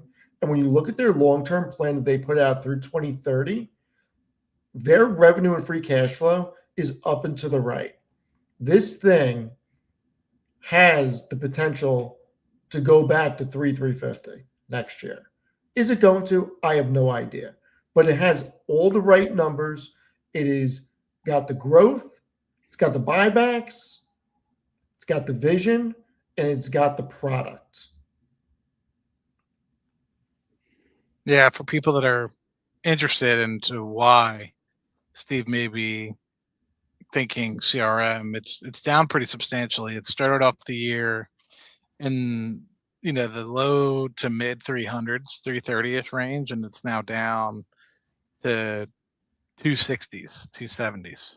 So decent retracement for It's the a huge year. retracement. Yeah, and so I don't know. I just until they stop the word vomit, and maybe this is my Palantir bias coming out, but until they stop the word vomit in terms of being able to actually get a lot of traction in terms of agentic AI and actually being able to, stop being so sales heavy and actually get some real innovation coming through, then I think they might continue to flounder. The thing that might help them, obviously, is they are growing. The EPS is growing, the revenue is growing, and so you'll have a floor. But I don't think at the moment, until they figure out that agentic AI piece of their business, I just I see it getting mediocre returns until they figure it out, and they won't get the premium. So maybe I'm cautious, that there are 4 quarters in a year, and maybe we start to actually see some good traction with some of the things that they're doing. But from what I'm seeing, it's mostly just word vomit from Benioff. So hopefully, for your sake, I know you're a big um, a big CRM guy. You've talked about it in the past. Um, fingers crossed for you that they do well. So I want to bring up several things. So give me a moment. I want to actually find my notes about their numbers because I do not want to give incorrect information about it. I can bring up their earnings report if I can't find my notes. So just give me a moment. I actually have the regular numbers, but I want to push back on the agentic AI stuff because they're actually making a lot of progress in their AI offerings. Stated progress by Benioff or actual progress? No, actual number progress. A lot of stuff I see is the CNBC garbage from No, I'm talking about the Benioff. actual earnings report. Hold on.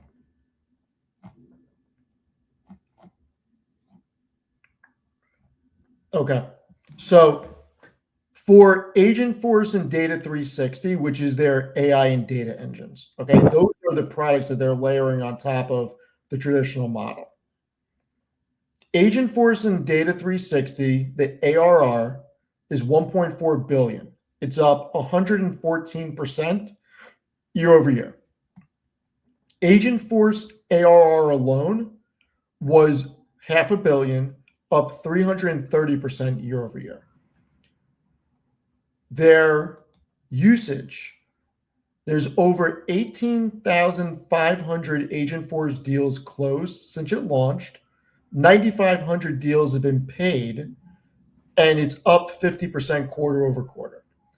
Agentforce accounts in production are up 70% quarter over quarter. Agentforce has produced or processed 3.2 trillion, not billion, trillion tokens through their LLM gateway. And in Q3 alone, Data 360 ingested 32 trillion records, which was up 119% year over year. Those are crazy numbers. And their install base is almost 90% of Forbes' top 50 AI companies that run on Salesforce, averaging 4 clouds per customer. So when I see these numbers and I look at Salesforce actual numbers about their revenue, everybody and their mother wants to say that Salesforce is dying, it's a shitty product, et cetera, et cetera. What I see is the Oakland A's. I see a company that is looked at differently, the same way the Oakland A's were when Billy Beane was there. And this is a company that is a huge cash generating company that has never once, Matt, decreased revenue. They're growing their revenue on a year over year basis by $3 to $4 billion. And when I look at the actual numbers, I'm not going to compare them to any company. Okay. Just when I look at their numbers on a trailing 12-month basis, they're doing 11.8 billion in EBITDA. They're doing almost 13 billion in free cash flow with very solid margins. I'm able to pay under 20 times free cash flow, which I consider a value company. 20 times free cash flow and under to me is value. And when you're paying 28 times operating income, 18 and a half times ops cash, and then we look at the forward estimates. Well, I have Palantir there. I did not mean to do that. Hold on. Let me get Palantir out of there. So when I look at Salesforce on a forward basis, I'm going to bring it back up.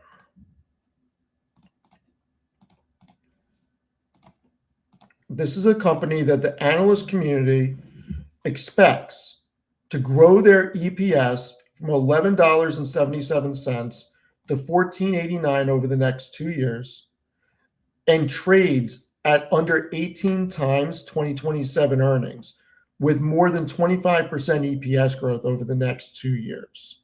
This may not be a sexy name. It's a name that people dislike, but these are the reality with the numbers and where the street sees them. And based on a lot of companies catching a bid, I think that Salesforce's AI offerings can outshine next year and change people's perspective and potentially let them catch a bid.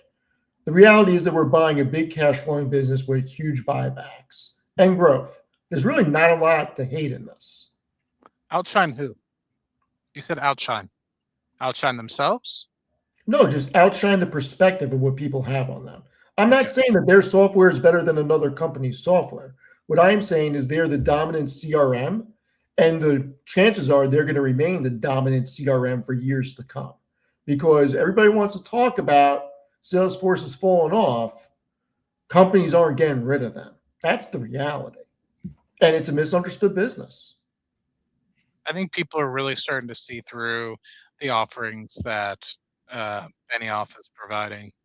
I think they are looking for a way out. So I don't think you're wrong. I just think it's too early to tell um, to see whether or not they're actually going to revolutionize the business. And the fact that they have 18,500 clients and less than $1 billion in revenue is pretty sad.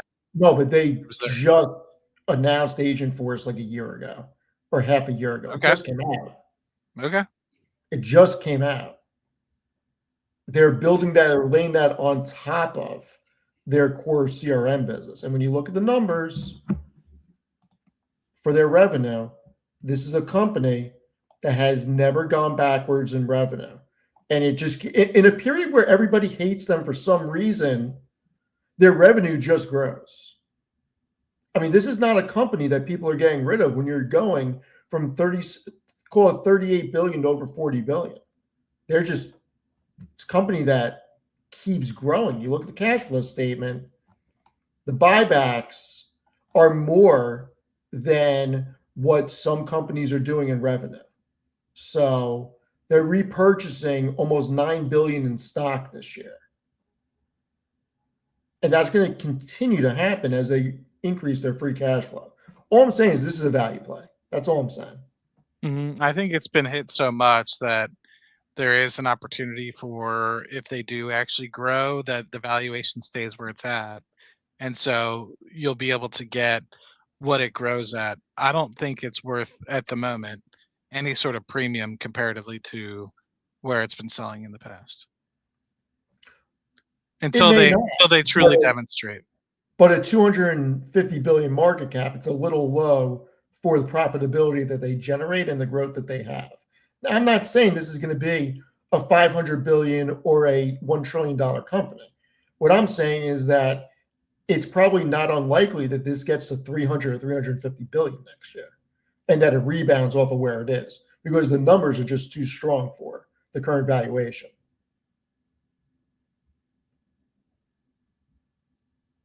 What's it valued at now? 249 billion. Market cap's really low for the profitability they generate. So you think it's going to increase 40% next year?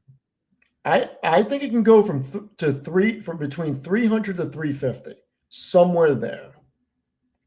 By the end of next year, I think we can see a minimum of 300 if they can change the narrative. They have the profitability. The narrative has to change.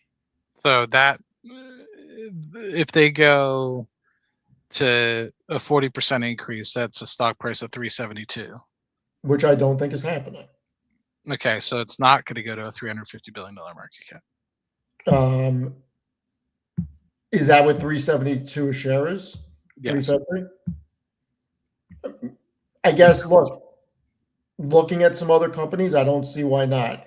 I do think it'll top out. I don't think there's something that's going to double, but I think it's severely undervalued. And when you look at where other companies are trading, there's people saying single-digit growth doesn't get it done for me.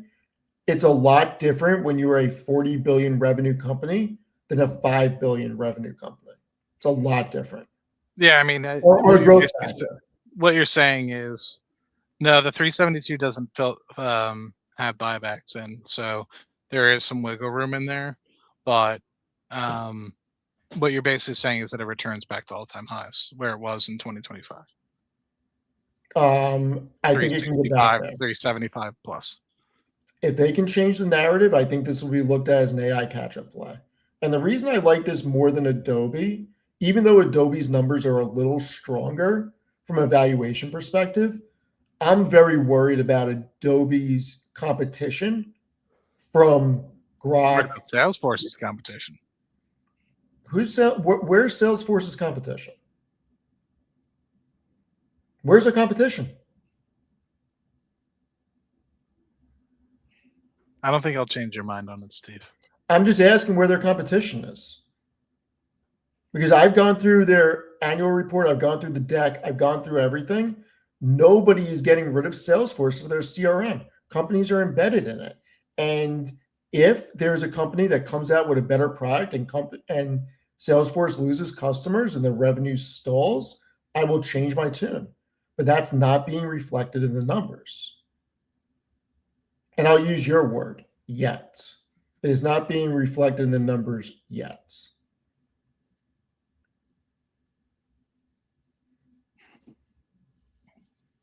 Do I have to pay the big bucks, Steve? Man, what do you know that I don't know about this? No, I mean, I think you're entitled to your opinion. I'm not going to try to talk Yeah, you but out of your opinion. you're making it seem like you got some secret that you know that there's a company that has a competing product that's winning customers over. No, I mean, Palantir is an ERP suite, and they're starting to get that up and running, and I think it's really starting to take off. But I mean, in terms of CRM and things like that, Palantir doesn't really have a dedicated CRM. Um, so I don't know. Right now it's a sticky business. Does a company come out like a Microsoft embed in their Dynamics platform? Does Oracle embed in their Premier Suite? Does SAP embed? Does Workday embed? I have no idea. It would make sense for them to try to do it because a lot of companies are running their HR and financial services on those platforms. It would make a tremendous amount of sense, but they're not doing it to my knowledge right now. So once again, until Salesforce's numbers start to decline on revenue, as long as the revenue is still growing and the free cash flow is still growing and the profitability is this strong and the buybacks are this large, this is something that I think that we can really see a catch-up trade next year on. There's value to be unlocked. It's one of the companies that has a tremendous amount of hate on it, and at some point that turns. Look at Cisco and look at IBM. Those were two dead companies that everybody wrote off, and both of them broke out this year. Mm-hmm. That can happen to Salesforce. It may not, but it could. There you go. I mean, guys, when you say net income fell for 3 years in a row, look at 21 to 23. Net income is much different than cash from operations or free cash flow. There are other things that impact net income, especially acquisitions, having to take on debt, and increased interest payments. There's a lot of things to look at. Look at it for the company it is today. Heard it here first. But out of that list, what did you like about that list, and what are you putting into other than Amazon? Other than Amazon, specifically on all the lists for all the Wall Street top picks, or on Mitt's list? On the one that that he no, keep on on the picking? one that Amit did with all the investment houses picks. And yes, I can poll all you guys about this question. This says Nvidia, Nasdaq, Google. I don't agree with Google. I heard what maybe it was what I think Amit asked Chris Patel specifically. I pulled it up again if people want to look at the list. I think Chris Patel was on the Market Open, and I wasn't sure. I didn't check out the market close. I was catching up on Billions because my mom was out of the house. Ooh. And Oh, before you go on, where are you on Billions? like middle season 5. I really haven't been able to catch up. I mean, Okay. as much as I would like to, I mean, I'm trying to spend as much time with family as I can. So I've mostly been watching what others want to watch, so that I'm not disrupting or anything Gotcha. like that. So, Okay. but yeah, my mom was out of the house, so I took some liberty to catch up on a couple episodes. But I think Google, this was a name, and I know people have been buying since the single digits on Google, but this is a name that I was buying below 100 in 2022, added more in 23, 24. And it's like moving a mountain, right? Like I think Google has so many different fingers in so many different pies, and I've always been very strong on GCP in terms of its operating margins continuing to grow, and I think people are finally starting to see that. So I don't know, unless they're able to pull a rabbit out of a hat again in the next couple quarters, which is plausible. I mean, they're growing really well, and the ops margins aren't done growing for GCP. I think it's hard for Google to be able to pull off what it's done again. So there's that piece. What else is there? Airbnb is tough. So Airbnb, unless they have a massive growth in top line revenue, I think it's going to be tough. And reason being is for people that aren't familiar with Airbnb's business model, they collect all the money up front for all the trips and everything like that. And the majority of the money that they make is from net interest income on holding that capital. So if they're able to hold, let's just say 20, 30, 40 billion dollars worth of capital, they basically just sit on it until they pay. And as an Airbnb host, I know how this works, right? So people are booking your houses in Jersey, you know, 9 months a year ahead of time, and they're sitting on that money. That money's been paid for. They're just sitting on that money until they pay it to me, and they don't pay that to me until the second night or the end of the first night of check-in. So basically, they're just sitting that in an escrow account waiting to pay it out to me. So they're basically making all this money as it sits at interest income. Well, if interest income goes down or interest rates go down, they're not going to be able to make as much, and so it's going to be tough from that perspective to be able to make as much money. So in terms of net income, I think they're going to be challenged unless top line goes up. I don't know. I still think that they're. I haven't gone through all the different companies yet. I think Webull will continue to do well, but I don't think it's going to get the recognition it deserves maybe until 2027. Um, Nvidia, I think, will do well in the first couple quarters, but I'd still am cautiously confident that the second half there might be a start of a slowdown, and people see that. So 2027, I think, in late 27, more particularly, I think people are going to start to see capex slowing down um, until justification around all this AI build out is really solidified. And so when that happens, I think Nvidia might take it a dive. Um, not saying it's going to zero or anything, but I think it'll be re-rated. Um, I think Venture Global and Next Decade will be good ones, but they're not on here. So, and I do think that there's going to be select, and we've talked about this, select companies that are kind of consumer discretionary stocks or consumer staple stocks that haven't been favored recently that might get a re-rating as well, because people have been so hyper focused on these tech stocks. So, Matt, this is for you, not Steve. Well, she paid Thank you, you Mila. and not me. So regardless if it was for me, it's going to Steve.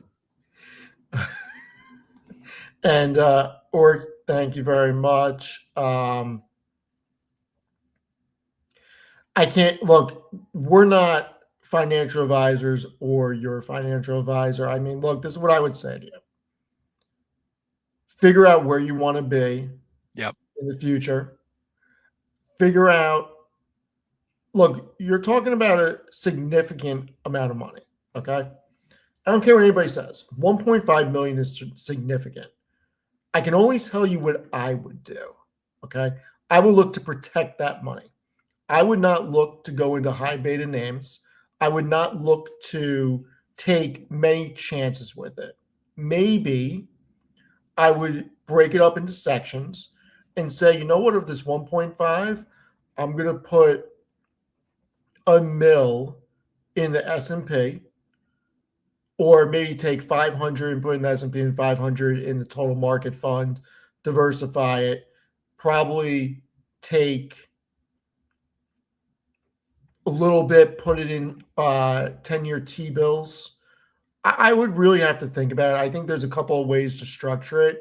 You need to do your comfort, but I would only use no more than 25% of that to go into individual stocks. At that point, I'm really on the camp of based on that age and that amount going in preservation mode. Mhm. Matt, Yeah, what I do you mean, think? for me, you said you got it through an inheritance, so I'm sorry to hear for the loss, and I think Yes. before you make any rash decisions, at a minimum, I would take 6 months and potentially put it into um, just the like a high yield savings account or a CD, and really think through really what you want to do with it rather than deploying it all at once. And I know that might not be the answer that you want. You want to get to $10 million today, but to me, I think you need a clear mind to be able to think about this appropriately. And even if it's 3 months at a minimum, put it into something that's high yield. Don't touch it immediately. Think about it. Walk through exactly. This is a large lump sum of money that you've come into. I would seriously think, all the key things that we talked about, your objective, like Steve said, I agree with 100%. Your time horizon, what are you going to be using the money for? Your risk tolerances, you are 50, so you know, depending on other money that you have, maybe this is the only 1.5 you have. Maybe you already have a couple million. I don't know the whole situation and landscape, but you do. So consider all those sorts of things, how actively you want to manage it or how passively you want it to be, and how much additional money you're going to be adding, right? Because you're starting at 1.5, you're 50. Say you have 15 years, you're going to work till you're 65, let's say. What can you do with it? Or, depending on where you live in the country, maybe 1.5 is enough for you to kind of retire. You don't know, I don't know your whole situation, but, if this is somebody who was very close to you, first and foremost, sorry for the loss, but second, maybe wait for 3 to 6 months before you do anything. And look, this is also just one piece of the pie, depending on what the other assets are and stuff. And maybe a T bill isn't the worst idea. I mean, 1.5 on a T bill at 4% is Yep. cash flowing 60 grand a year. Yep. So there's all different things. So becomes a preservation thing, and also you need the full picture. And the most important thing is you got to figure out what your goal is, because your goal is going to be different than anybody else's. Yep. 100%. Well, Matt, Hopefully, it allows you to stop stressing so much at work. I know that's been something as the portfolio for me has grown. It's allowed me to give my true, honest answers. That I might not have been in the right mind to say, in the past. Because let's just say, like, I need this job, I need the income, etc. Now that you have a little bit of less stress potentially on the bottom line for yourself and where you're headed, it might allow you to prioritize other things.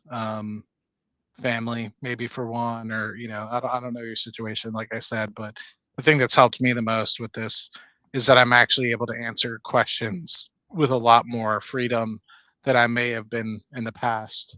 And maybe that's a positive and or negative, depending on how you look at it. But um, in the past, I used to be more of a yes man. I still am a yes man for sure, but um, if I don't agree with something wholly, more than happy to push back. Whereas in the past, I used to just say, "Yep, whatever you need." I don't, not gonna push up against or ruffle any feathers.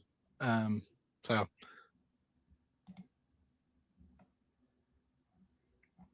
yeah.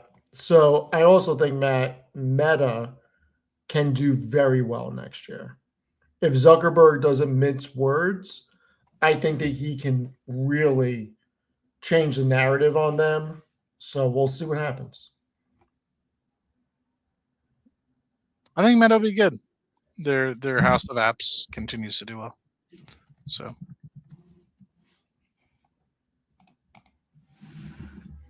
So what else do you want to discuss tonight, Matt? 10:35. You tell me. I might call it, man. I might go hang out with my mom for a couple minutes Okay. before she heads to bed.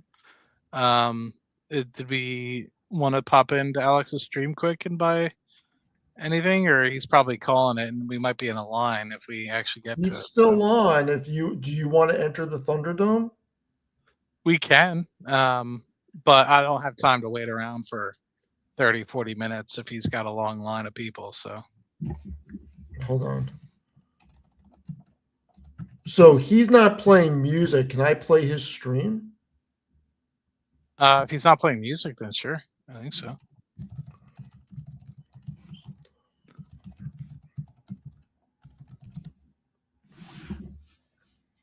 All right, hold on.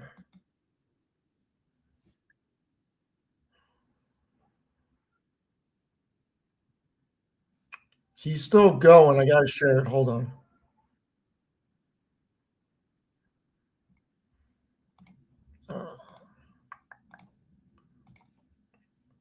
I mean, Matt, do you want to go to his website and buy something?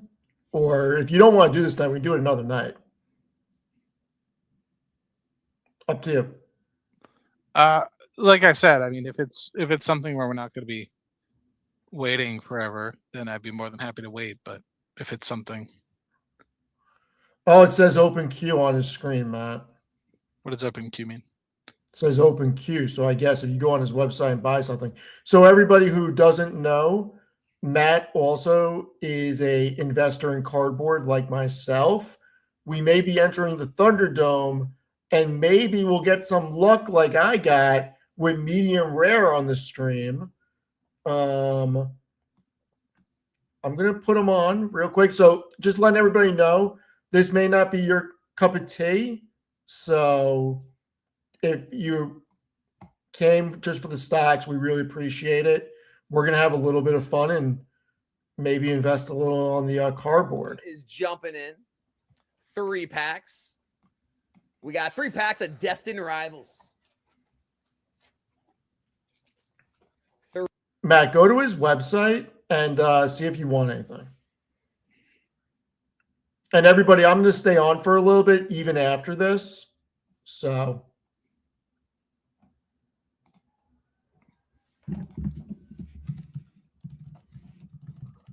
Let's see. you have his website, right? Nostalgianomics.com. Yeah. I bet. Last pack. Oh, come on. All right, we're still going to send you home with something. Hold on. We got some goodies over here. We got some goodies over here for you. So last night, or I should say on Saturday night, we we pulled a Phasmetal Flames Charizard that Tafer.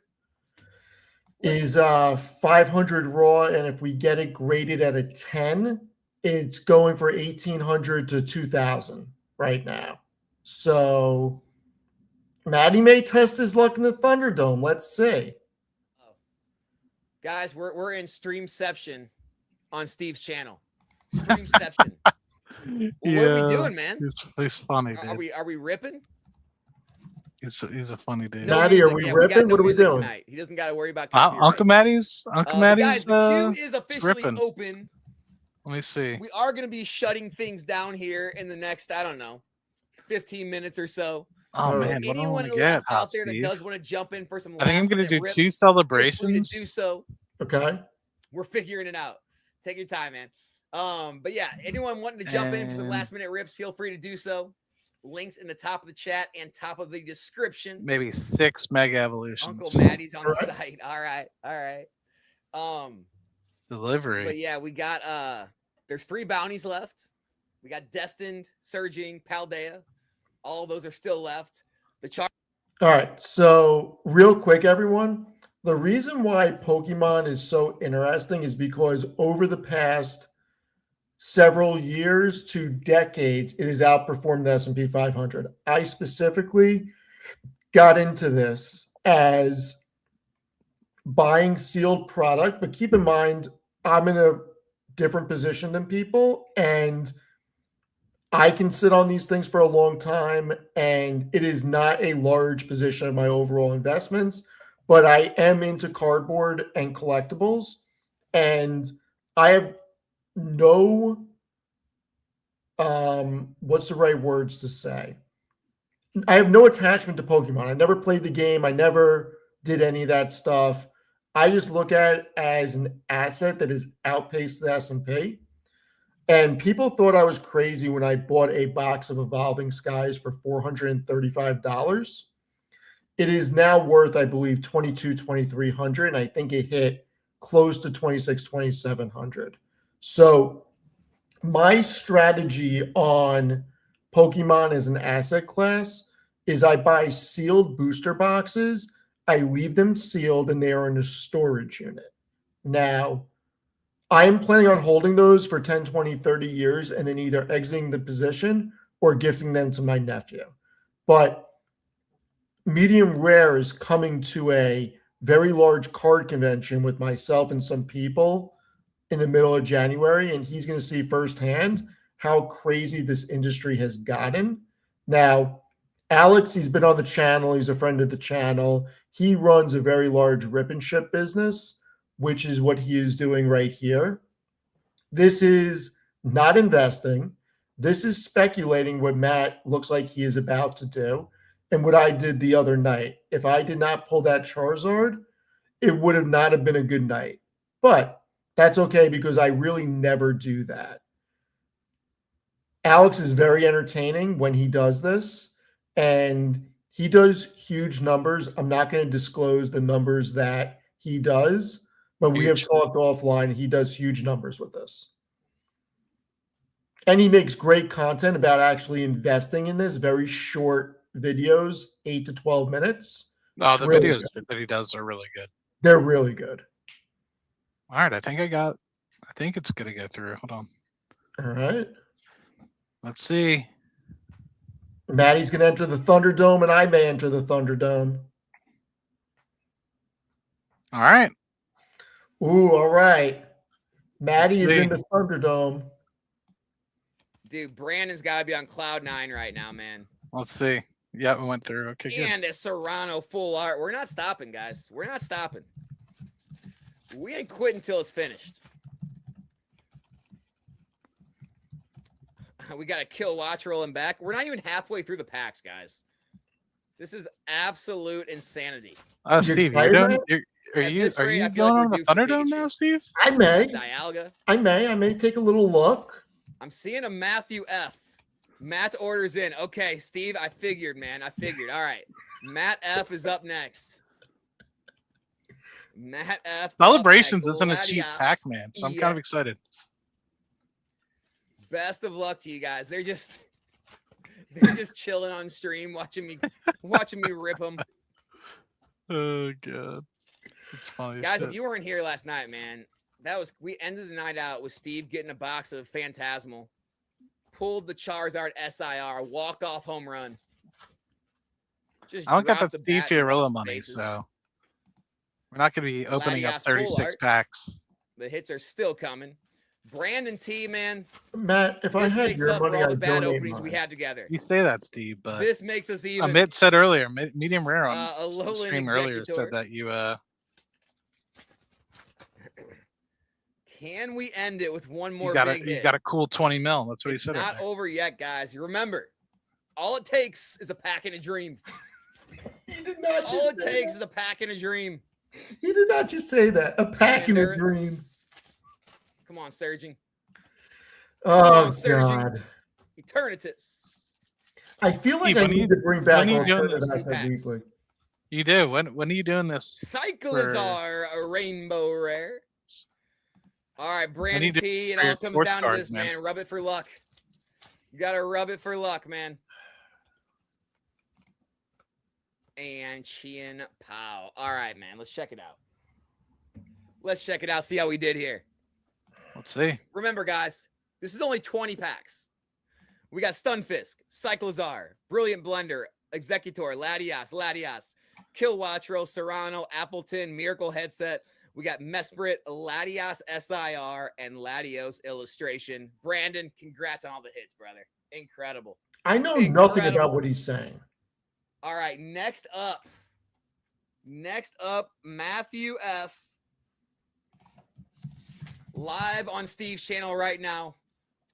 Matthew's got a YouTube channel, I believe, too. I don't know the name.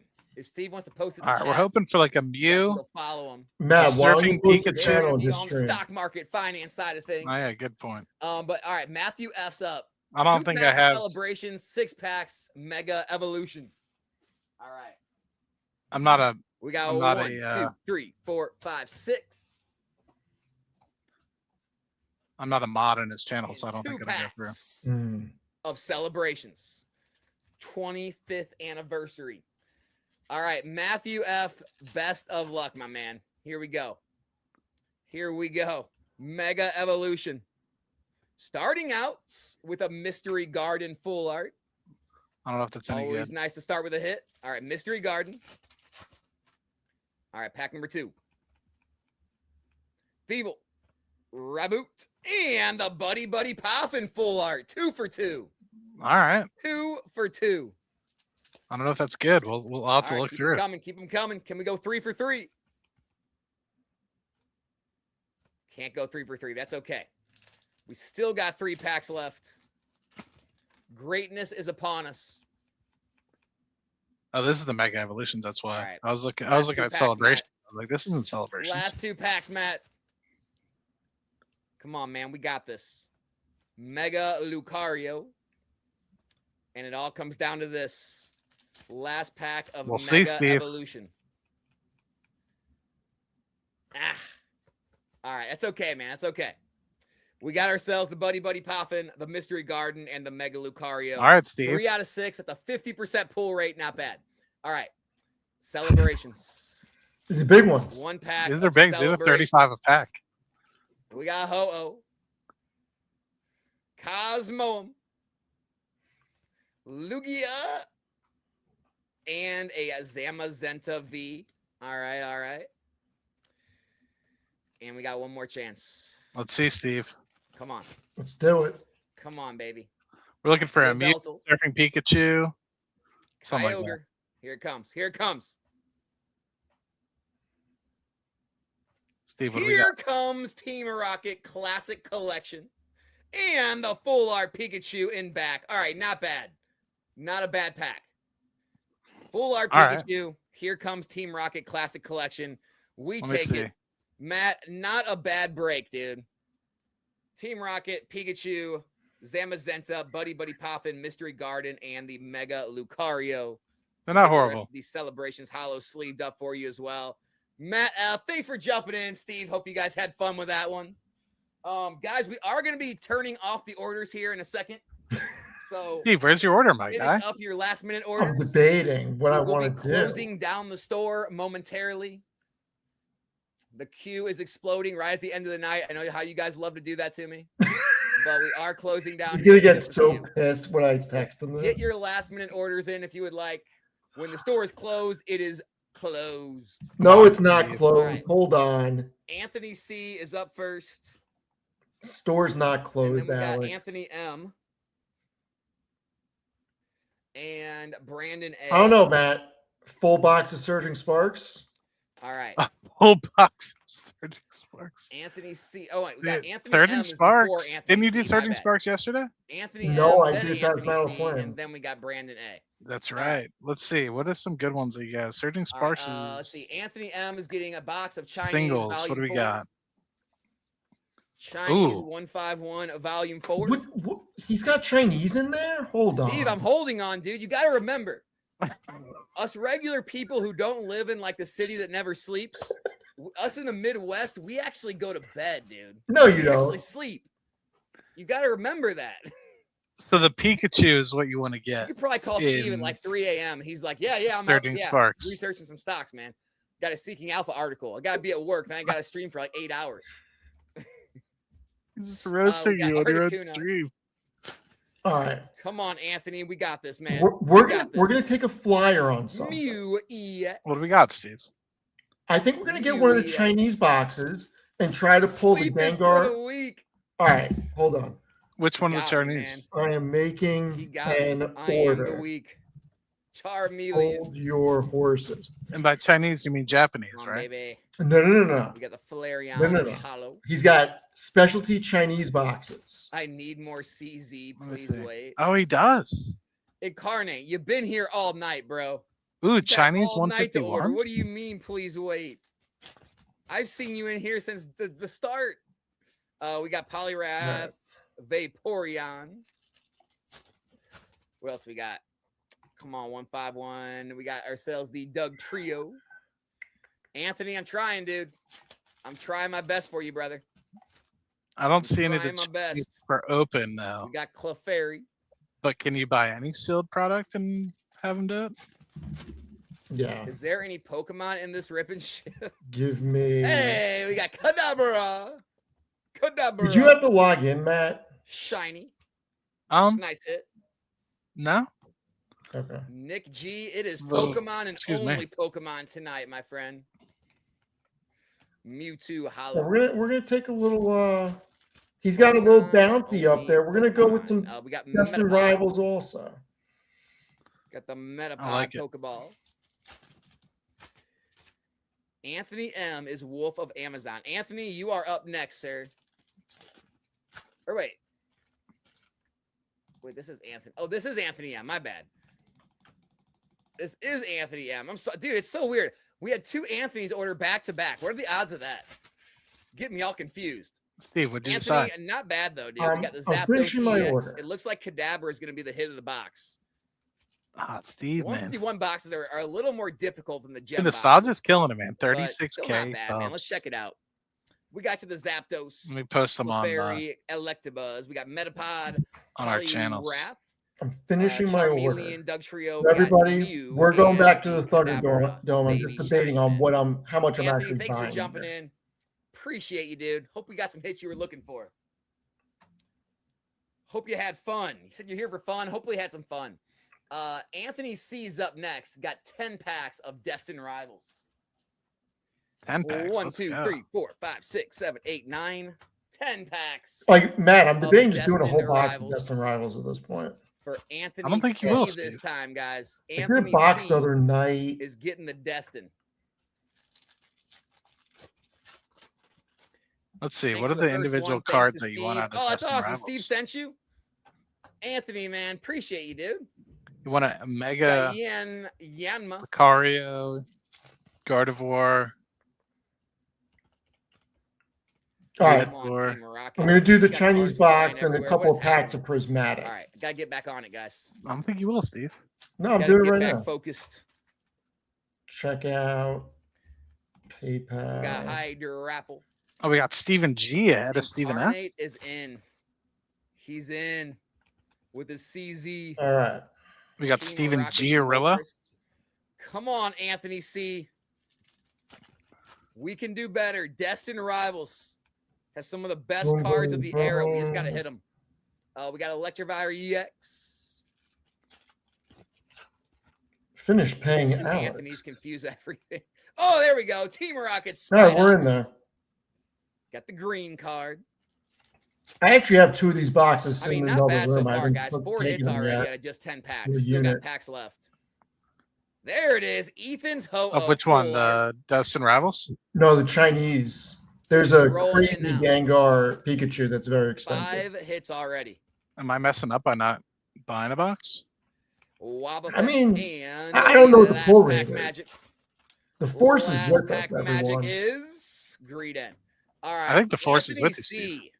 5 out of 10. We take it. Shop all Psydups, Japanese. Yanma, Let's Ho-Oh, see. Electivire, and Moltres. Advanced. So for those of you that just came, we are pretty much done talking about stocks, Matt and I. We are just entering the Thunderdome with friend of the channel, Alex. And Matt and I invest in alternative assets. Right now, we are speculating, trying to pull some stuff. And, this is what we are doing right now. I'm probably going to stay on for just a little bit to talk about stocks. But I don't know. We're entering the Thunderdome right now. Fates for Brandon A. All right, Brandon. All right.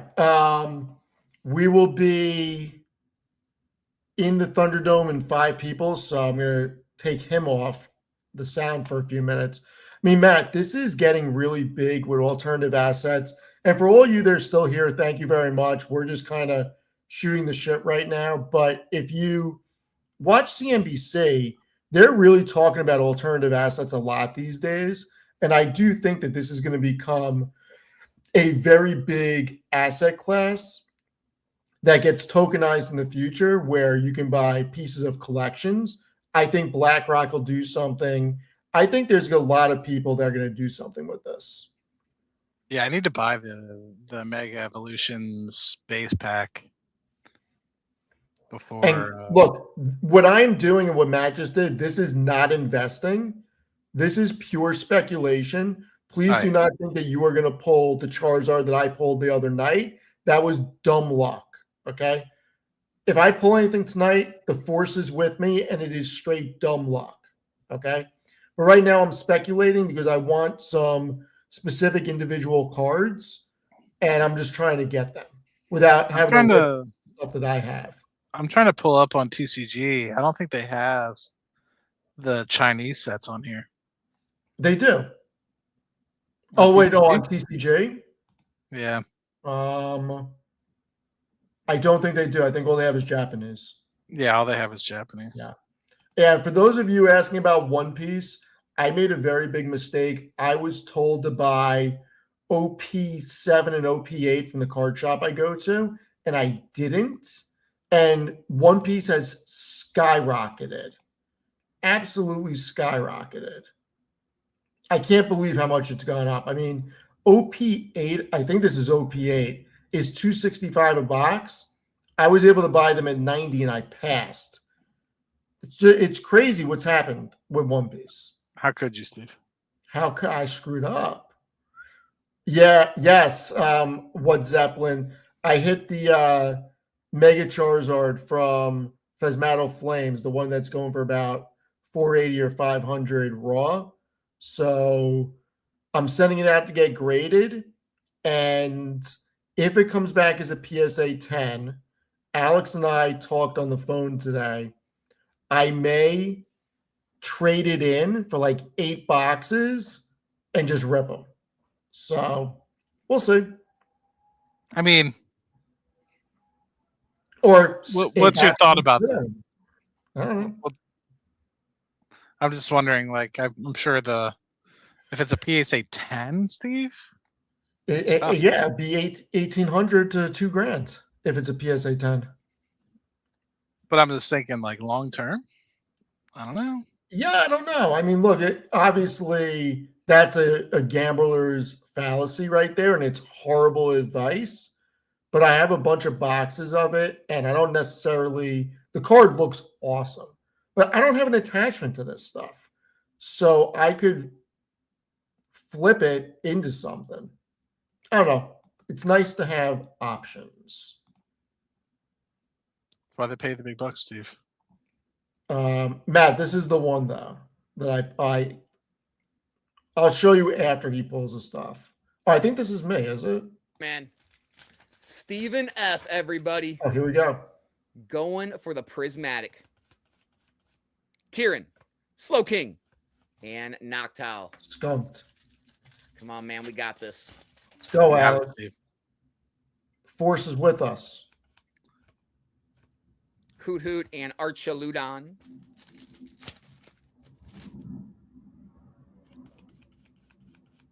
Diplin. Jeez, Steve, man. What is happening? All the lust from the other night did not translate to tonight, dude. Can't win them all. It didn't translate. Wait, it did. No, we got the gold walking wake, baby. Got you a gold hit out of prismatic. Is that good? All right. Let me see. The luck prevailed. Is that good? I have no idea. Gold walking wake. Nice hit, man. Nice hit. All right, Steve. Let me see.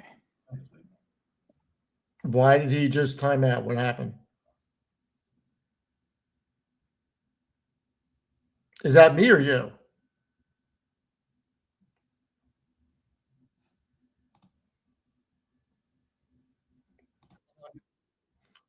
Hold on, everyone. Don't know what happened. Don't know what happened. That was my fault. I do not know what happened. Did he time out? Or is he Yeah. at? No, Everything timed out. we do not have what it takes. Still not a bad opening overall, man. Psychic Energy, Leafeon, Stoutland, and the Oricorio. Ryan, thanks for Where's the walking? belly bolt out of this one. But hey, we just got the Jesse James. So translate to tonight, dude. It didn't translate. Wait, it did. We got the gold walking wake, baby. There you So go. I Got think you a that gold is hit. This Yeah, is that's basically fair. Out what of I Prismatic. All right. The luck prevailed. Gold walking wake. Nice hit, man. Nice hit. All right. Steve comes through with the gold walking wake. How much is that worth though? I have What no is idea. going on with the Not queue, that guys? not that great. We got Area Zero under depths in Houndour. Man, we are out of control Let's see the right now with Houndour. the queue. Houndour and Area Zero under depths. All right. Area Zero Houndour. Congrats on the walking wake and the Master Ball Houndour, man. Good luck. Good luck on the Gem 3 box. All right, we want the Gengar out of this. Is what we want. We want the Gengar. All right, here we go. All right, Steve, let me go ahead before I start that. I got to close down the store, dude. Let me close down the store real quick, and then I we'll wonder get how many ripping. of these people are from you. I don't know. Oh wow, the store blew All up. right, so we're looking for the Gengar out of the Gem 3 box. We're looking for the Gengar.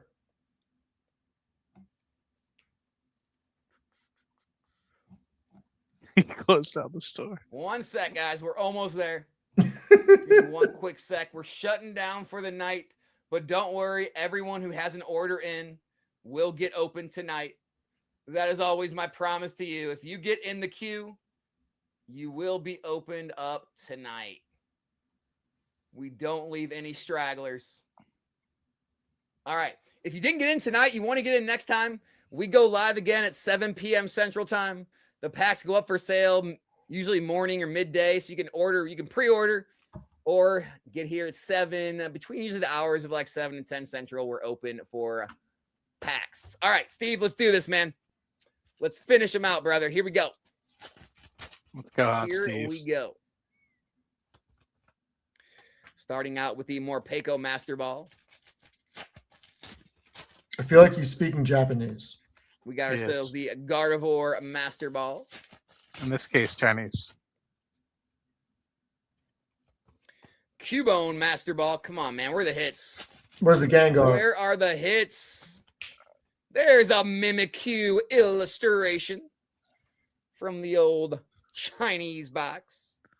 That's a cool card. I've seen that before. All right, it's the first hit, Steve. First hit. Can we do it? I think we got it, Steve. Gotta have it. We got the Absol EX.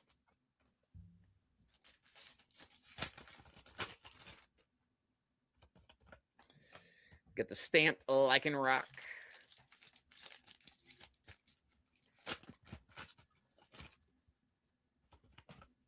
Clefable EX. Not many cards per pack. No. Small packs. What's funny is I know Steve's sitting there watching this, and he probably has no idea what he's looking at. No He's idea. just waiting for me to go crazy over something. It's 100% true. Oh, we got Lycanroc EX. It's so true. You know, it'd be funny if we duped him and I just went crazy over some random card and That'd just be faked him hilarious. out. He could, though. Absolutely. We got the Houndstone Master Ball. Gardevoir. The Houndstone EX.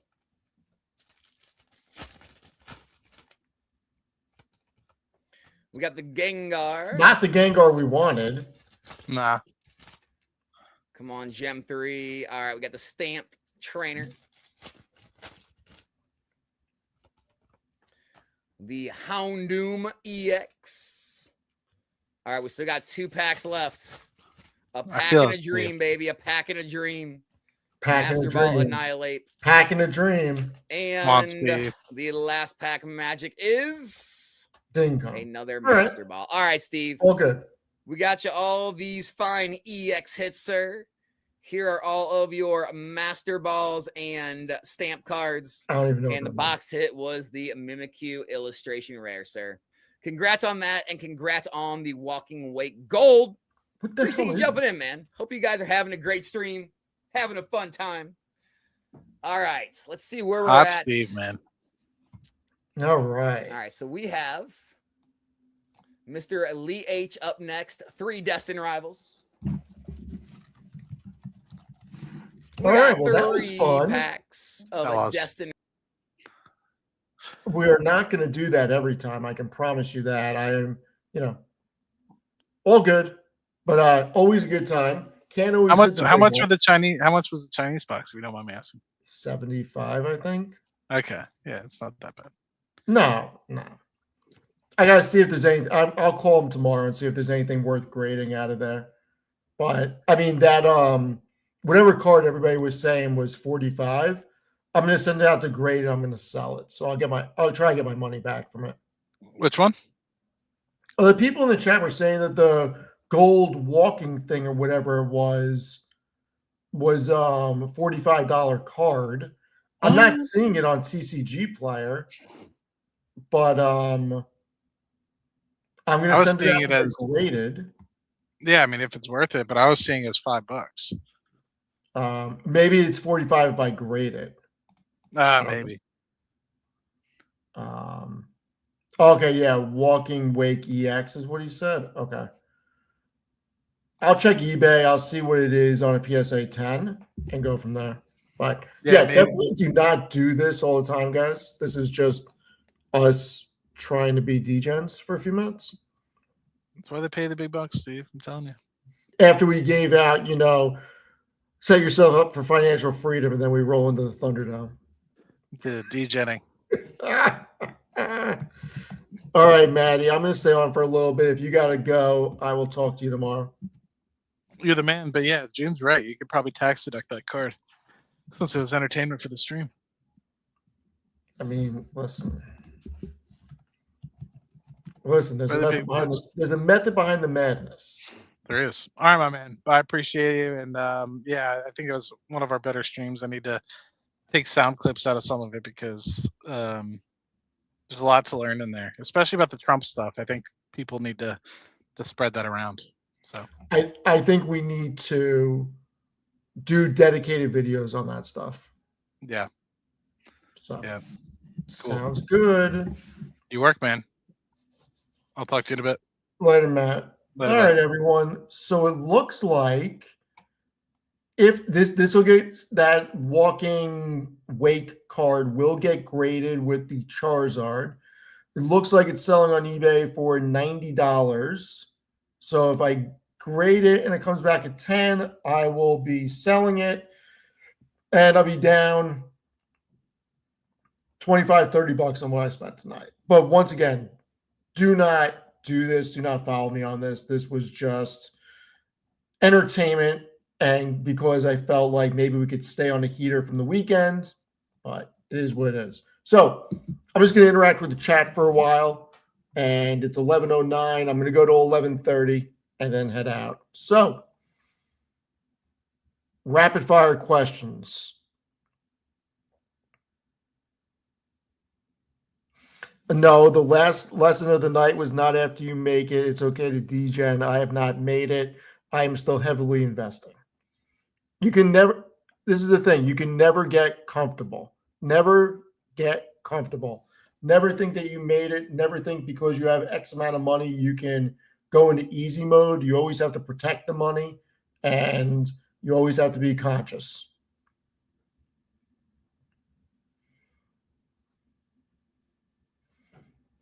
Oh, the movie list. I got to tell you, my movie list is fire from when I stream with Tanner. The problem is I have no idea on how to get it to 25 movies. The movie list is straight fire. So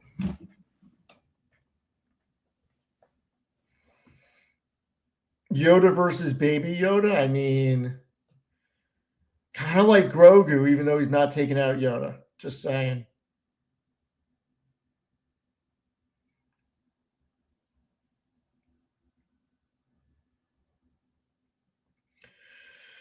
Do I think look, a Black Swan event could happen in 26. I mean, the only Black Swan events I could see is China invading Taiwan, which I think is such a low probability chance. And obviously, if things escalate with Russia, Ukraine, other than that, I'm not really seeing much on the horizon that's going to be detrimental next year. I think we have a pretty good setup for next year. So, you know. Oh, you guys are so nice. My camera quality is so good that you can count my gray hairs in my beard. This is why I really don't grow a beard, because it becomes so freaking gray. It's the holiday season and I'm lazy, so I haven't shaved.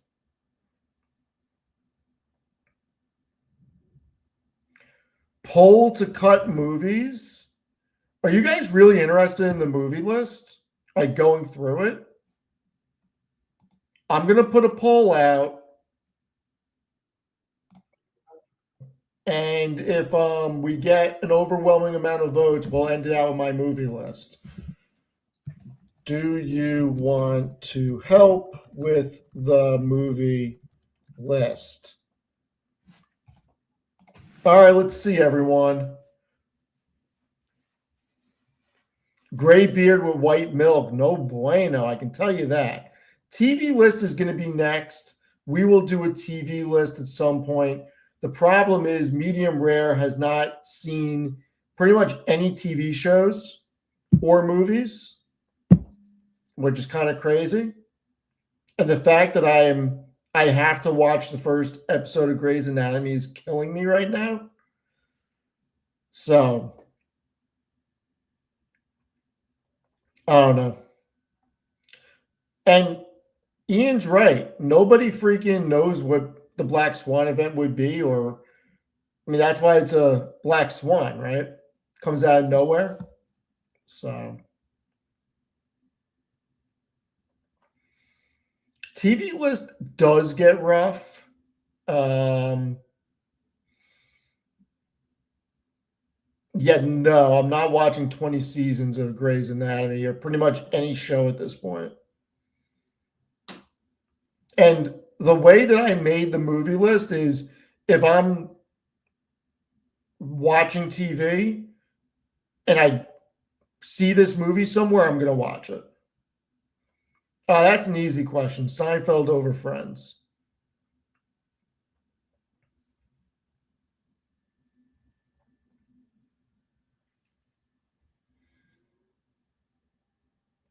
China can dump silver reserves. I don't think many people are going to care.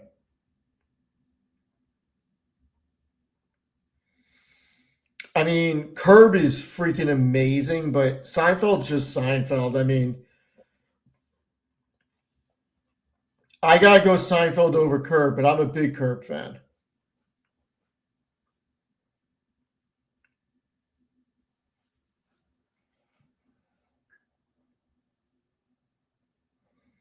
All right, this is what we're going to do. The vote is pretty close. Not many people voting, and it's pretty close. I'm going to do regular questions for 15 minutes, and then I will do 15 minutes for the movies and end it at 11:45. And anybody who wants to stay for the movies will do it at 11:30 because it was not an overwhelming win on yes.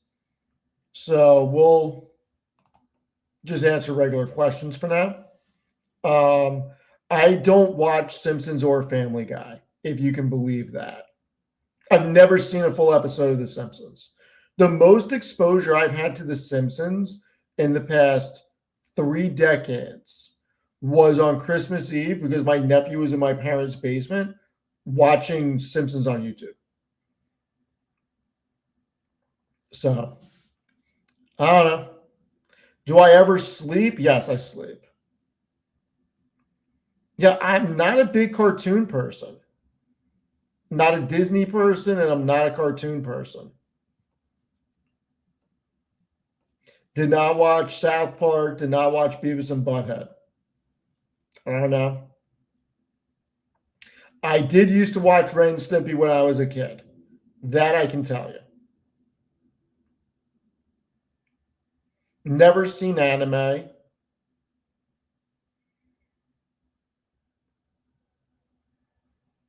What did I nerd out on as a kid?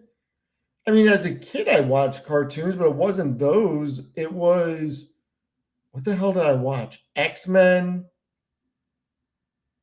I mean, when I was really small, He-Man, Thundercats, G.I. Joe.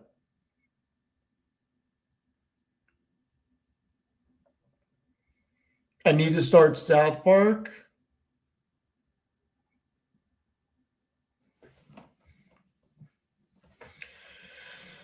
You know what show I used to really like? X-Files. In the beginning, the first couple of seasons of X-Files I watched. I mean, I would say Highlander was a good TV show that I used to watch.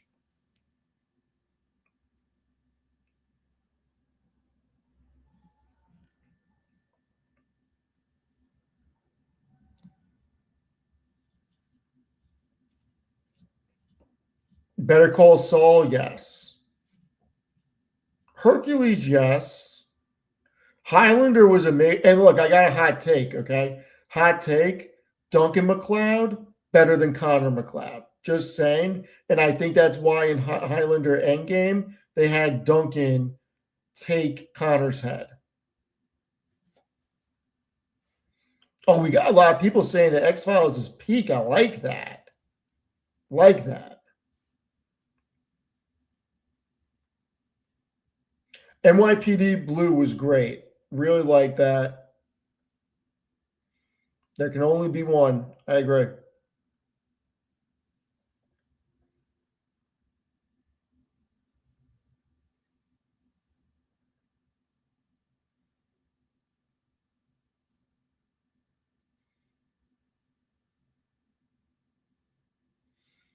Don't do that. Um, don't do that. I can't even answer that question about Seinfeld versus 24. They're just two different genres. Both good. Both really good.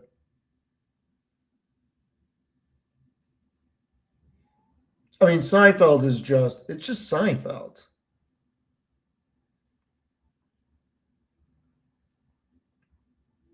Overnight stocks are popping. Are you serious?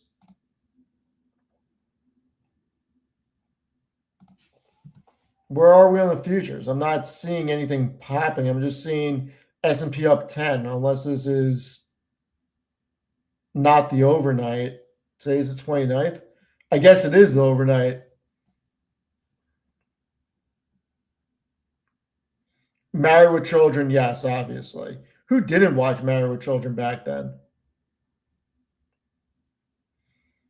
Daniel Craig, Sergio is the best James Bond. Stop it.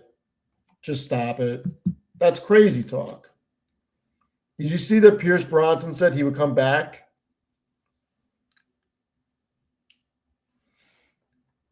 Oh, you know what show I used to watch? Cheers. Love Cheers.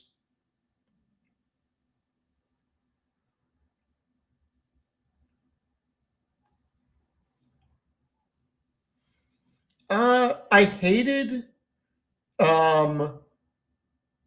Phantom Menace. Attack of the Clones was okay. And whatever the third one was, I can't remember the name, was okay. I wish that none of them were made, to be honest with you. Night Court was hilarious.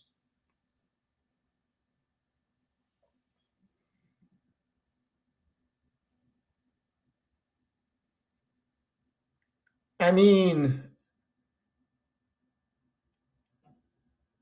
I don't know. That's a hard question because they all sucked. Jeopardy, Wheels of Fortune, or freaking Price is Right. They're all bad. I don't know. Maybe Wheel of Fortune.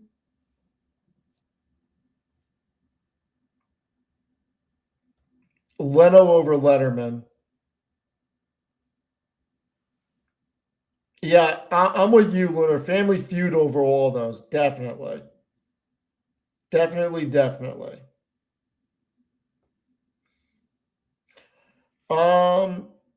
Yeah, Saved by the Bell. I think everybody watched that back in the day, right? I watched it.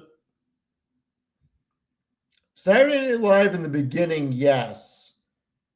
USA Up All Night was awesome.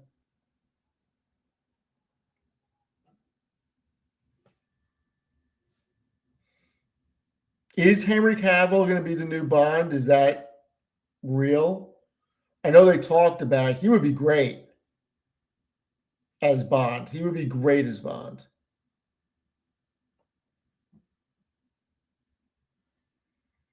Fresh Prince over Family Matters.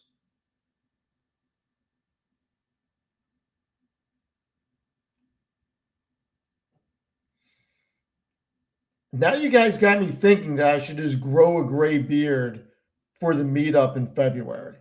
If I let this grow out for a month, it would be pretty freaking crazy. When was the last time I shaved? I think I shaved the day before Christmas Eve, so a week ago.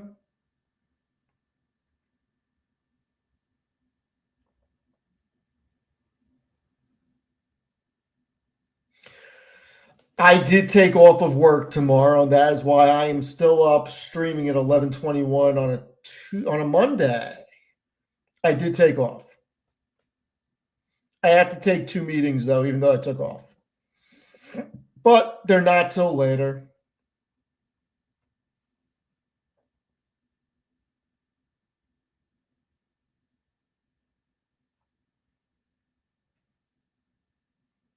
Shaving does kind of suck.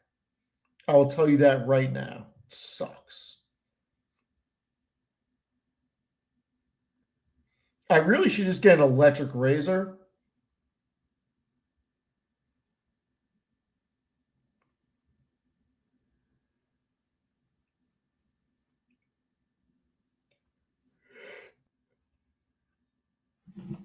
PB, you sent another one? Oh shit, thank you so much. Really appreciate it. Alex said that there's a good chance it can get a 10. He thinks it'll definitely get a 9. And I think the 9s are going for around 750 or so. And he thinks it's got a good shot getting a 10. If he thinks it's got a good shot, I think that it may, and here's why. I don't send it out individually, and I have a theory. I will have possession of that card probably end of this week. I will be giving it to my buddy who does a tremendous amount of business with his local shop, and he will send it out through that shop for me. And I feel that shops that send stuff in lots of hundreds get preferential treatment. Just my feeling. Can't prove it, but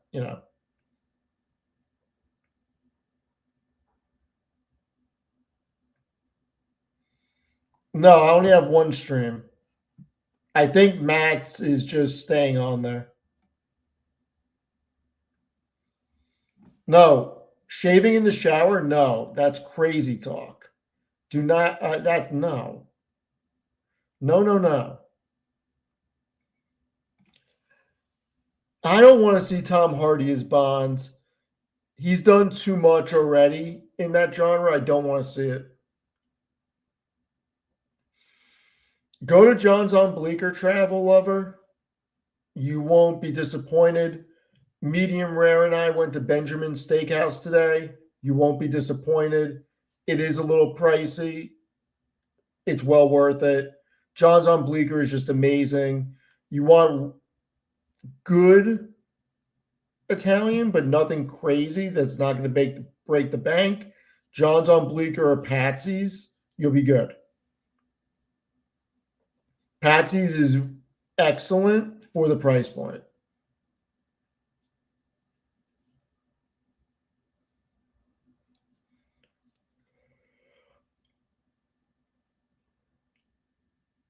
Pedro, yeah, I do agree with him. I was not successful in my 20s and I had an excellent social life. I mean, well, in order to really be really successful in your 20s, you have to be locked in and focused. And I just think that a lot of people aren't ready to lock in and focus at that era. I really do. You have to be able to dedicate, not go out. So I think there's some merit to what he said. I mean, I'd rather cut my own steak, but when a porterhouse comes out, I don't mind that it's already cut because, especially if you have it on the table for multiple people, it just makes it so much easier.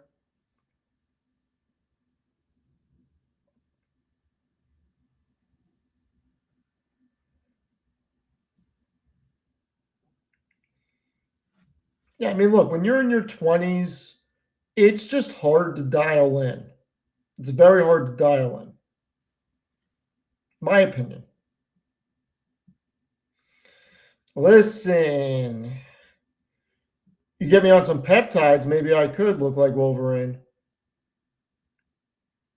I mean, if I grew a beard like this out when I was younger, like when I was like 32, I definitely would have looked like Wolverine.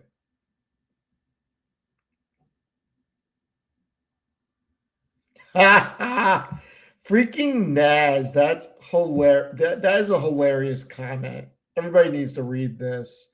That's hilarious. Milkman energy, not caveman survival mode. Love that. The sign is getting mounted soon, everyone.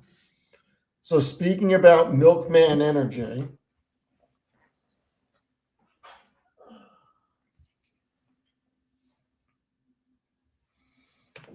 for those of you who have not seen it,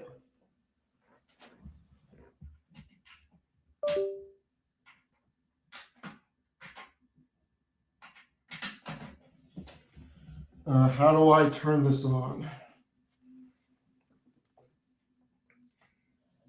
The Milk Gang Studio. And I guess when the market is red, we'll have it be red. And when the market is green, we will have it be green. Courtesy of my nephew. Now, if we turn around, oh, look at that. That's amazing. It's on both sides, so we got to hang it like this. That way you guys can see it in the camera. Yes. How smart is my freaking 9-year-old nephew, even though he probably didn't think of that?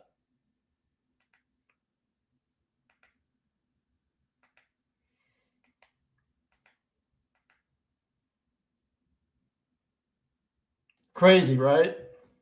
Crazy.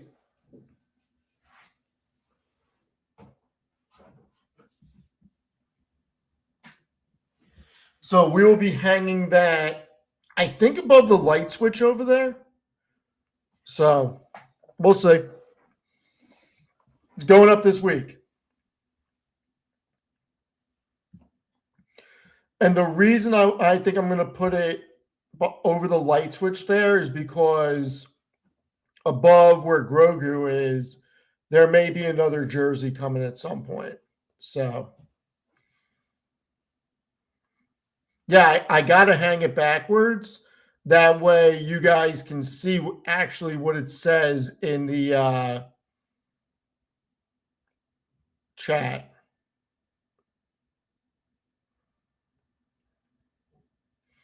It should light up whenever you guys super chat. I mean, I'm not going to be able to control it from where I'm sitting, but I guess I could walk over and light it up.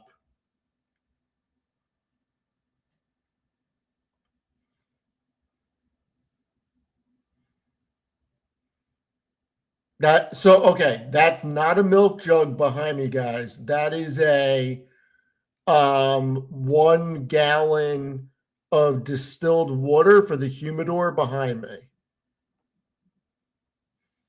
So those are humidors for cigars behind me. So the distilled water is to help regulate the humidity inside of them. It's not a milk jug. And I was told I need to clean all that stuff up. So.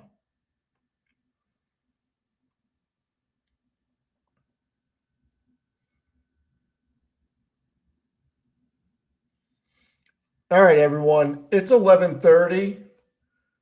We're going to bring the movie list out. I mean, we should not go down a cigar list. We'll be here for like 3 hours. So let's save the cigar thing for another night. That's too long of a discussion, everyone. All right, movie talk. And thank you everybody for staying. This is you guys are awesome. Really appreciate it. All right. So here's how I did this. And this is now in alphabetical order. This is not in best to worst. It's alphabetical. So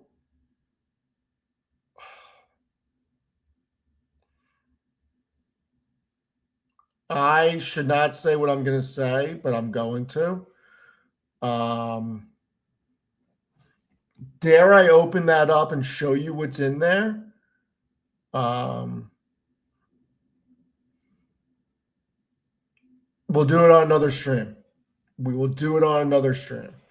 But how about this? Real quick. Non-Cuban is Opus X Perfection, most likely. Cuban, there's a lot of good ones. I am a big Siglio fan. I am a Monte Cristo number 2 fan. I do like the Monte Cristo Double Eagle. Even though a lot of people think Romeos are overrated, they're not. Patagas, it makes an excellent cigar. I'd have to really hone in on the Cubans to give you a definitive. Non-Cuban, I can say most likely without a shadow of a doubt, it's the Opus X Perfection. Anyway, movies. How I did this is not greatest of all time, blah, blah, blah. It is, if I am going through the channels on the TV, or if I'm going through Amazon Prime, or if I'm going through something, and one of these movies is there, I'm watching it. That's how I'm doing this. And a lot of these movies are not going to be on your list, and probably a lot of them are. I could not have a top 20, or I could not start putting this together without having at least one Steven Seagal movie on, okay? Above the Law, in my opinion, is Seagal's best movie. It's between that and Out for Justice. You can go back and forth. It's either one. And the Ys in column B are the ones Medium Rare has seen, okay? American Gangster is on my list. Batman Begins, Bloodsport, Blow, Braveheart, Caddyshack, Casino, Casino Royale, Catch Me If You Can, Creed, Crouching Tiger, Hidden Dragon, Days of Thunder, Days of Confused, Dodgeball, Donnie Brasco, Fast Times at Ridgemont High, Friday Night Lights, Gladiator, Goodfellas, Heat, Inside Man, John Wick, Leon the Professional, Lethal Weapon, Lord of the Rings. And if you must know, it's a hard choice between The Fellowship and Two Towers. I think it's the Two Towers. I go back and forth in my mind on that. Midnight Run, Oceans 11 and 12, and I actually think 12 is better. Point Break, Pulp Fiction, Remember the Titans, Roadhouse, Superbad, The Big Short, The Color of Money, The Dark Knight, The Departed, The Empire Strikes Back, The Fighter, The Godfather, Wolf of Wall Street, Tin Cup, Tombstone, Top Gun, Training Day, Troy, True Romance, and Wedding Crashers. It is a very wide net that I cast. It is Joker, Ocean's 12. How is Ocean's 12 the dud out of them? Ocean's 12 is amazing. Ocean's 12 is amazing, guys. So, like I said, there is a lot of movies that I did not put on this that very well could have been on it. I have to somehow get this down to 25. I have no idea how I'm getting this down to 25. I mean, I can take Above the Law out, but like American Gangster is a perfect movie to me. Batman Begins is a perfect movie to me. I love Bloodsport. June, you at least got to cut 2 to make it 50. I know. Trust me, I know. I got to cut 2 to make it 50. I could have put 100 movies on here. I love movies. Forrest Gump is a horrible movie. Horrible movie. I don't know how anybody sat through Forrest Gump. Get out of here. Crazy. How do you cut Dodgeball? ESPN on the Ocho. If you can dodge a wrench, you can dodge a ball. I mean, come on. I don't know how we get rid of Dodgeball. Pirates of the Caribbean. It's such a good movie. Johnny Depp is amazing in it. Oh, that's such a good movie. I do have a Johnny Depp movie on here, though. I got him in Donnie Brasco. Bloodsport's one of the best martial art movies, everyone. Same with Crouching Tiger, Hidden Dragon. I know a lot of people like Ip Man and Iron Monkey. I like them too, but Crouching Tiger, Hidden Dragon changed martial arts cinema. Changed it. Look, Ocean's 13's good too. I like all 3 of them. I happen to like 12 the best. I think the whole angle with the Night Fox is amazing. Johnny Depp is in Blow too. You are right. Blow is on my list. It is questionable whether Bloodsport is based on a real story or not. Nobody can confirm Frank Dux's actual involvement with special forces or the military or his story about the Kumite. So, arguable if it is true or not. I'm going to act as if it is because it just makes the story better. So, Ocean's 8 was not a bad movie. Come on. Sandra Bullock was great in Ocean's 8. Mighty Ducks is a great movie. I love Mighty Ducks. Like, if I'm being serious, like if I'm going to be serious, this is going to be on my list. Like if I have to make a very serious top 25 out of this, this has to be there. Has to be. Blow and Braveheart have to be. Have to be. Days of Thunder has to be. It's amazing.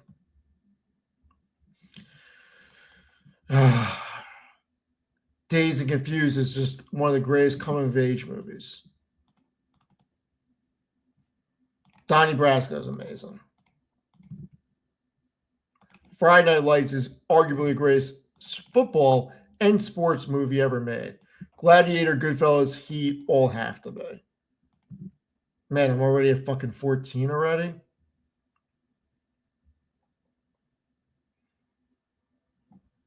I'm putting both of these on.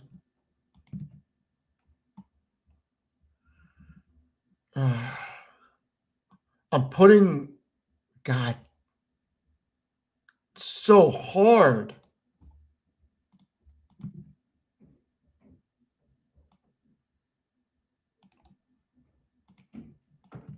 Amazing. I got what? 4 more? Oh, it's so hard. I hate doing this. I'm going to look at the comments in a sec. Hold on. I got 2 more I can get. God, this sucks. I mean, Top Gun's going. Has to be. Now, what would I watch the most out of all these? They're still on here. Like, I feel like it's almost disrespectful that I don't have Casino on there. But at the same time, Troy is so amazing. But so is these are all amazing movies. This sucks.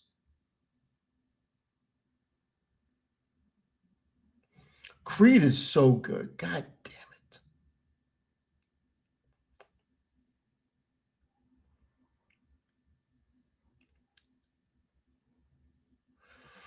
Superbad may be going on. Superbad, but Tombstone and Training Day. So crazy.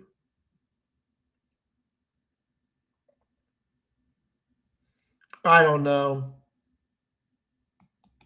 I feel like I'm going Tombstone because Val Kilmer and this is amazing. Kurt Russell, and so I guess that's my 25. Yeah, if you could, like I said, it's hard to make a top 25 list. And once again, it's not the top 25 best movies ever. To me, it's if you're channel surfing, are you stopping?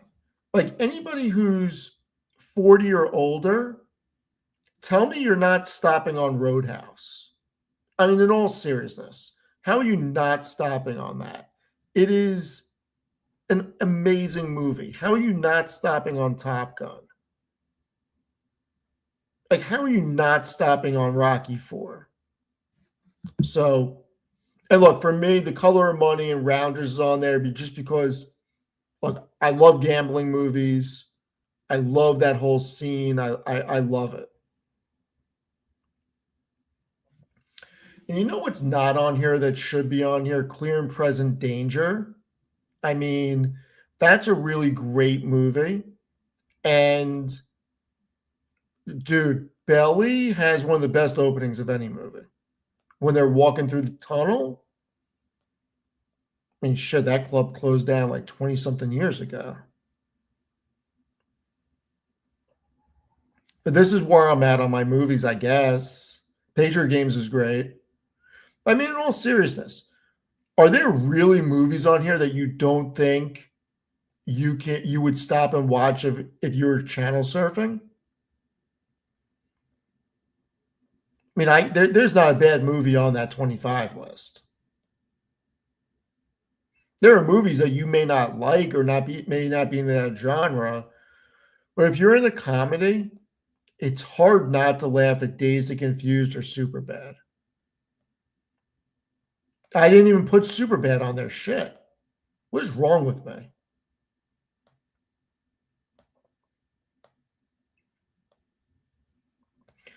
Because Rocky 4 is the best Rocky movie, followed by Rocky 3. Rocky 4 and Rocky 3 are better than Rocky 1 and Rocky 2. And I'll even say that Rocky 5 is better than Rocky 2. Rocky 2 sucked.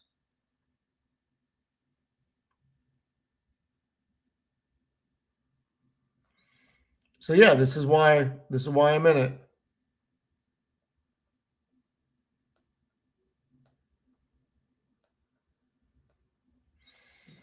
Gone in 60 Seconds is amazing. So yeah. Eleanor, I hear you. I've never even seen Mamma Mia. I don't even know what the hell Mamma Mia is. Rocky 2 is the worst Rocky movie. Come on. Caddyshack. I mean, it's what can I take out for Caddyshack? I love Caddyshack. I mean, what can I legitimately take out for Caddyshack?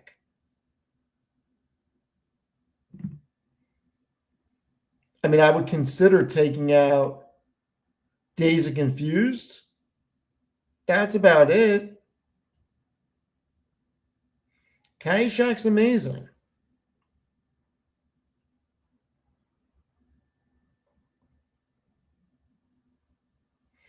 Jaws is an awful movie. I am sorry, but all these lists that have Jaws in the top 4 or 5 movies are stupid. Horrible movie. Goonies is awesome.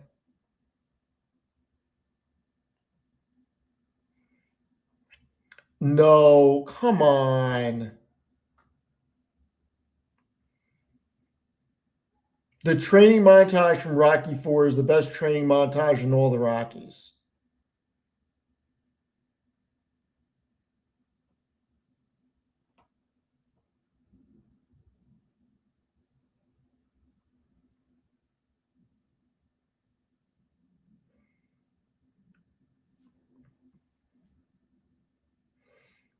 I mean, so, listen, and this is why I like getting everybody's opinion on this.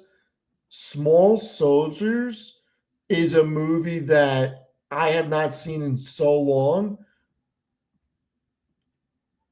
God, that was a good freaking movie. I'm a big old school fan, but I think Wedding Crashers is better, in my opinion. I just like Brain Crashers. Wedding Crashers is on, I guess, the runners up.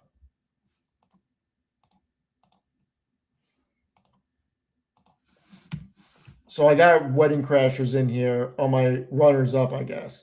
Small Soldiers is awesome. Yeah, only one comedy made the list for my top 25. Party at the Moon Tower.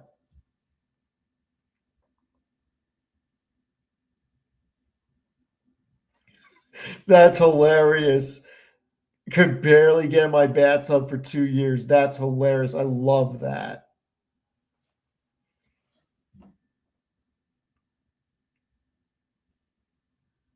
You know what movie was really good? Swordfish. I don't think a lot of people like that with Travolta and Halle Berry and Hugh Jackman, but that was a good movie.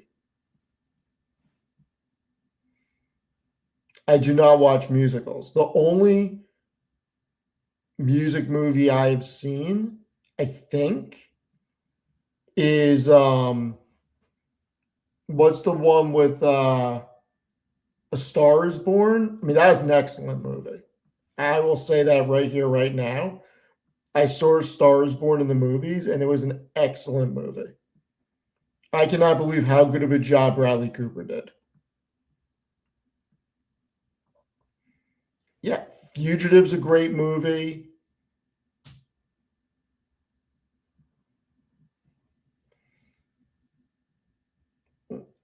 I can't put the Die Hard movies in. I can't do it.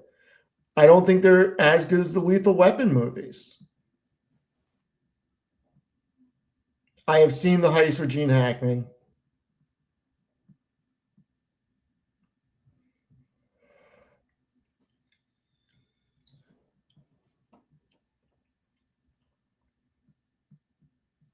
Let's see. Oh my God, don't do that to me, Heinze. Lethal Weapon 1 and Lethal Weapon 2 are so incredible. I challenge you to go back and watch them. They're so incredible. Inception is not making the list.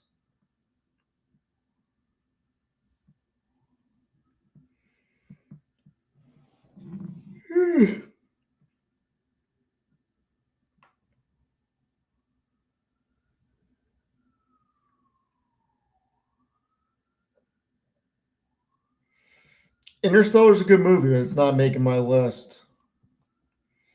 No, Inception's in the top 100. It's just not in the top freaking 50.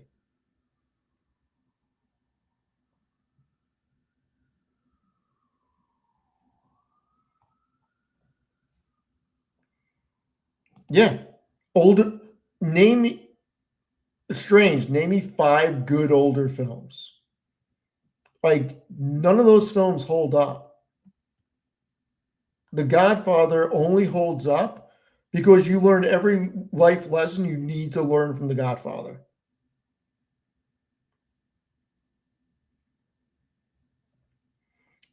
Casablanca shouldn't even be in freaking top 100. Neither should Citizen Kane.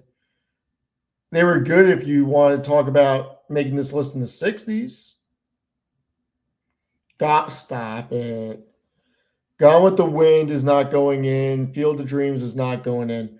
Remember the Titans, amazing movie.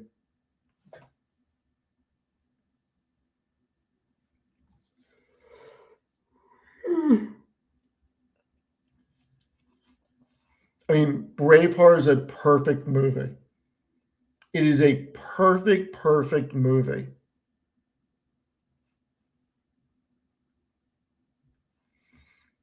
So this is where we're at. It's probably not going to change. I'm wondering how many movies Tanner's going to have that are the same as mine.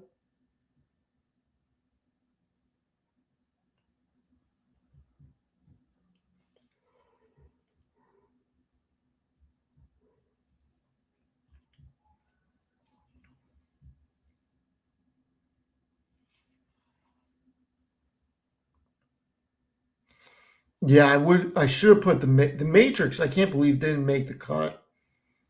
It should be somewhere in there. Kingdom of Heaven's a good movie. I actually watched over the weekend. It's on Amazon Prime, I think. Untouchable is underrated mob movie. Very underrated.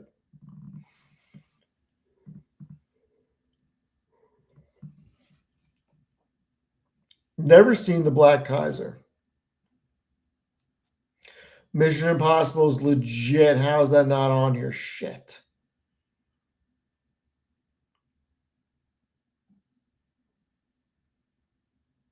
I'm going to have to freaking look at this again. I'm going to have to look at it again. All right, everyone. It is 11:52. Black Hawk Down. Oh, God damn it. Black Hawk Down is amazing, but you know it's a better movie? 13 Hours. That's going on my list. We're taking something out. Hold on. We're taking something out for freaking 13 hours. What the hell are we taking out? Shit.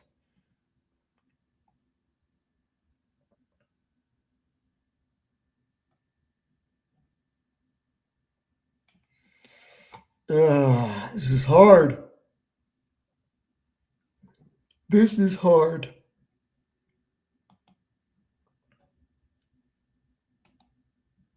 I think it's going to happen. I think we're taking out Catch Me If You Can and putting 13 hours there. We're doing it. People are going to hate that. 13 hours is just, if you haven't watched, The Town's excellent. The Town's excellent, but it ain't better than Heat. You want to watch a freaking epic movie about special forces? 13 Hours is incredible. Incredible. It is better than Black Hawk Down. I'm sorry. I am sorry. I don't want to hear, but the scene and the sound going over the water with the free. No. 13 Hours is incredible.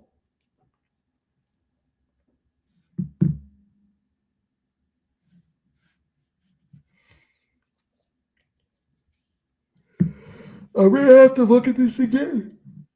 But right now, this is what I'm feeling. It's probably going to change like 5 times before I present it to Tanner. So, anyway, thank you everybody for being here. Love hanging out with everybody. Oh, Black Mass is a great movie. It is a great movie. Great movie. God, great movie.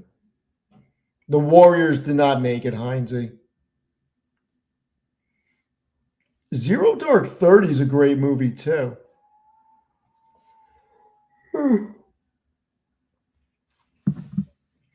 All right, everyone. I'm going to go to sleep or attempt to. I'll be back tomorrow night. I may stream during the day if I can. I'm not sure. I got a few things I got to do tomorrow. But we'll be back tomorrow night. And I'll talk to everybody later. Have a great night, everybody. I'll catch you tomorrow. Hopefully the markets are green. Over and out.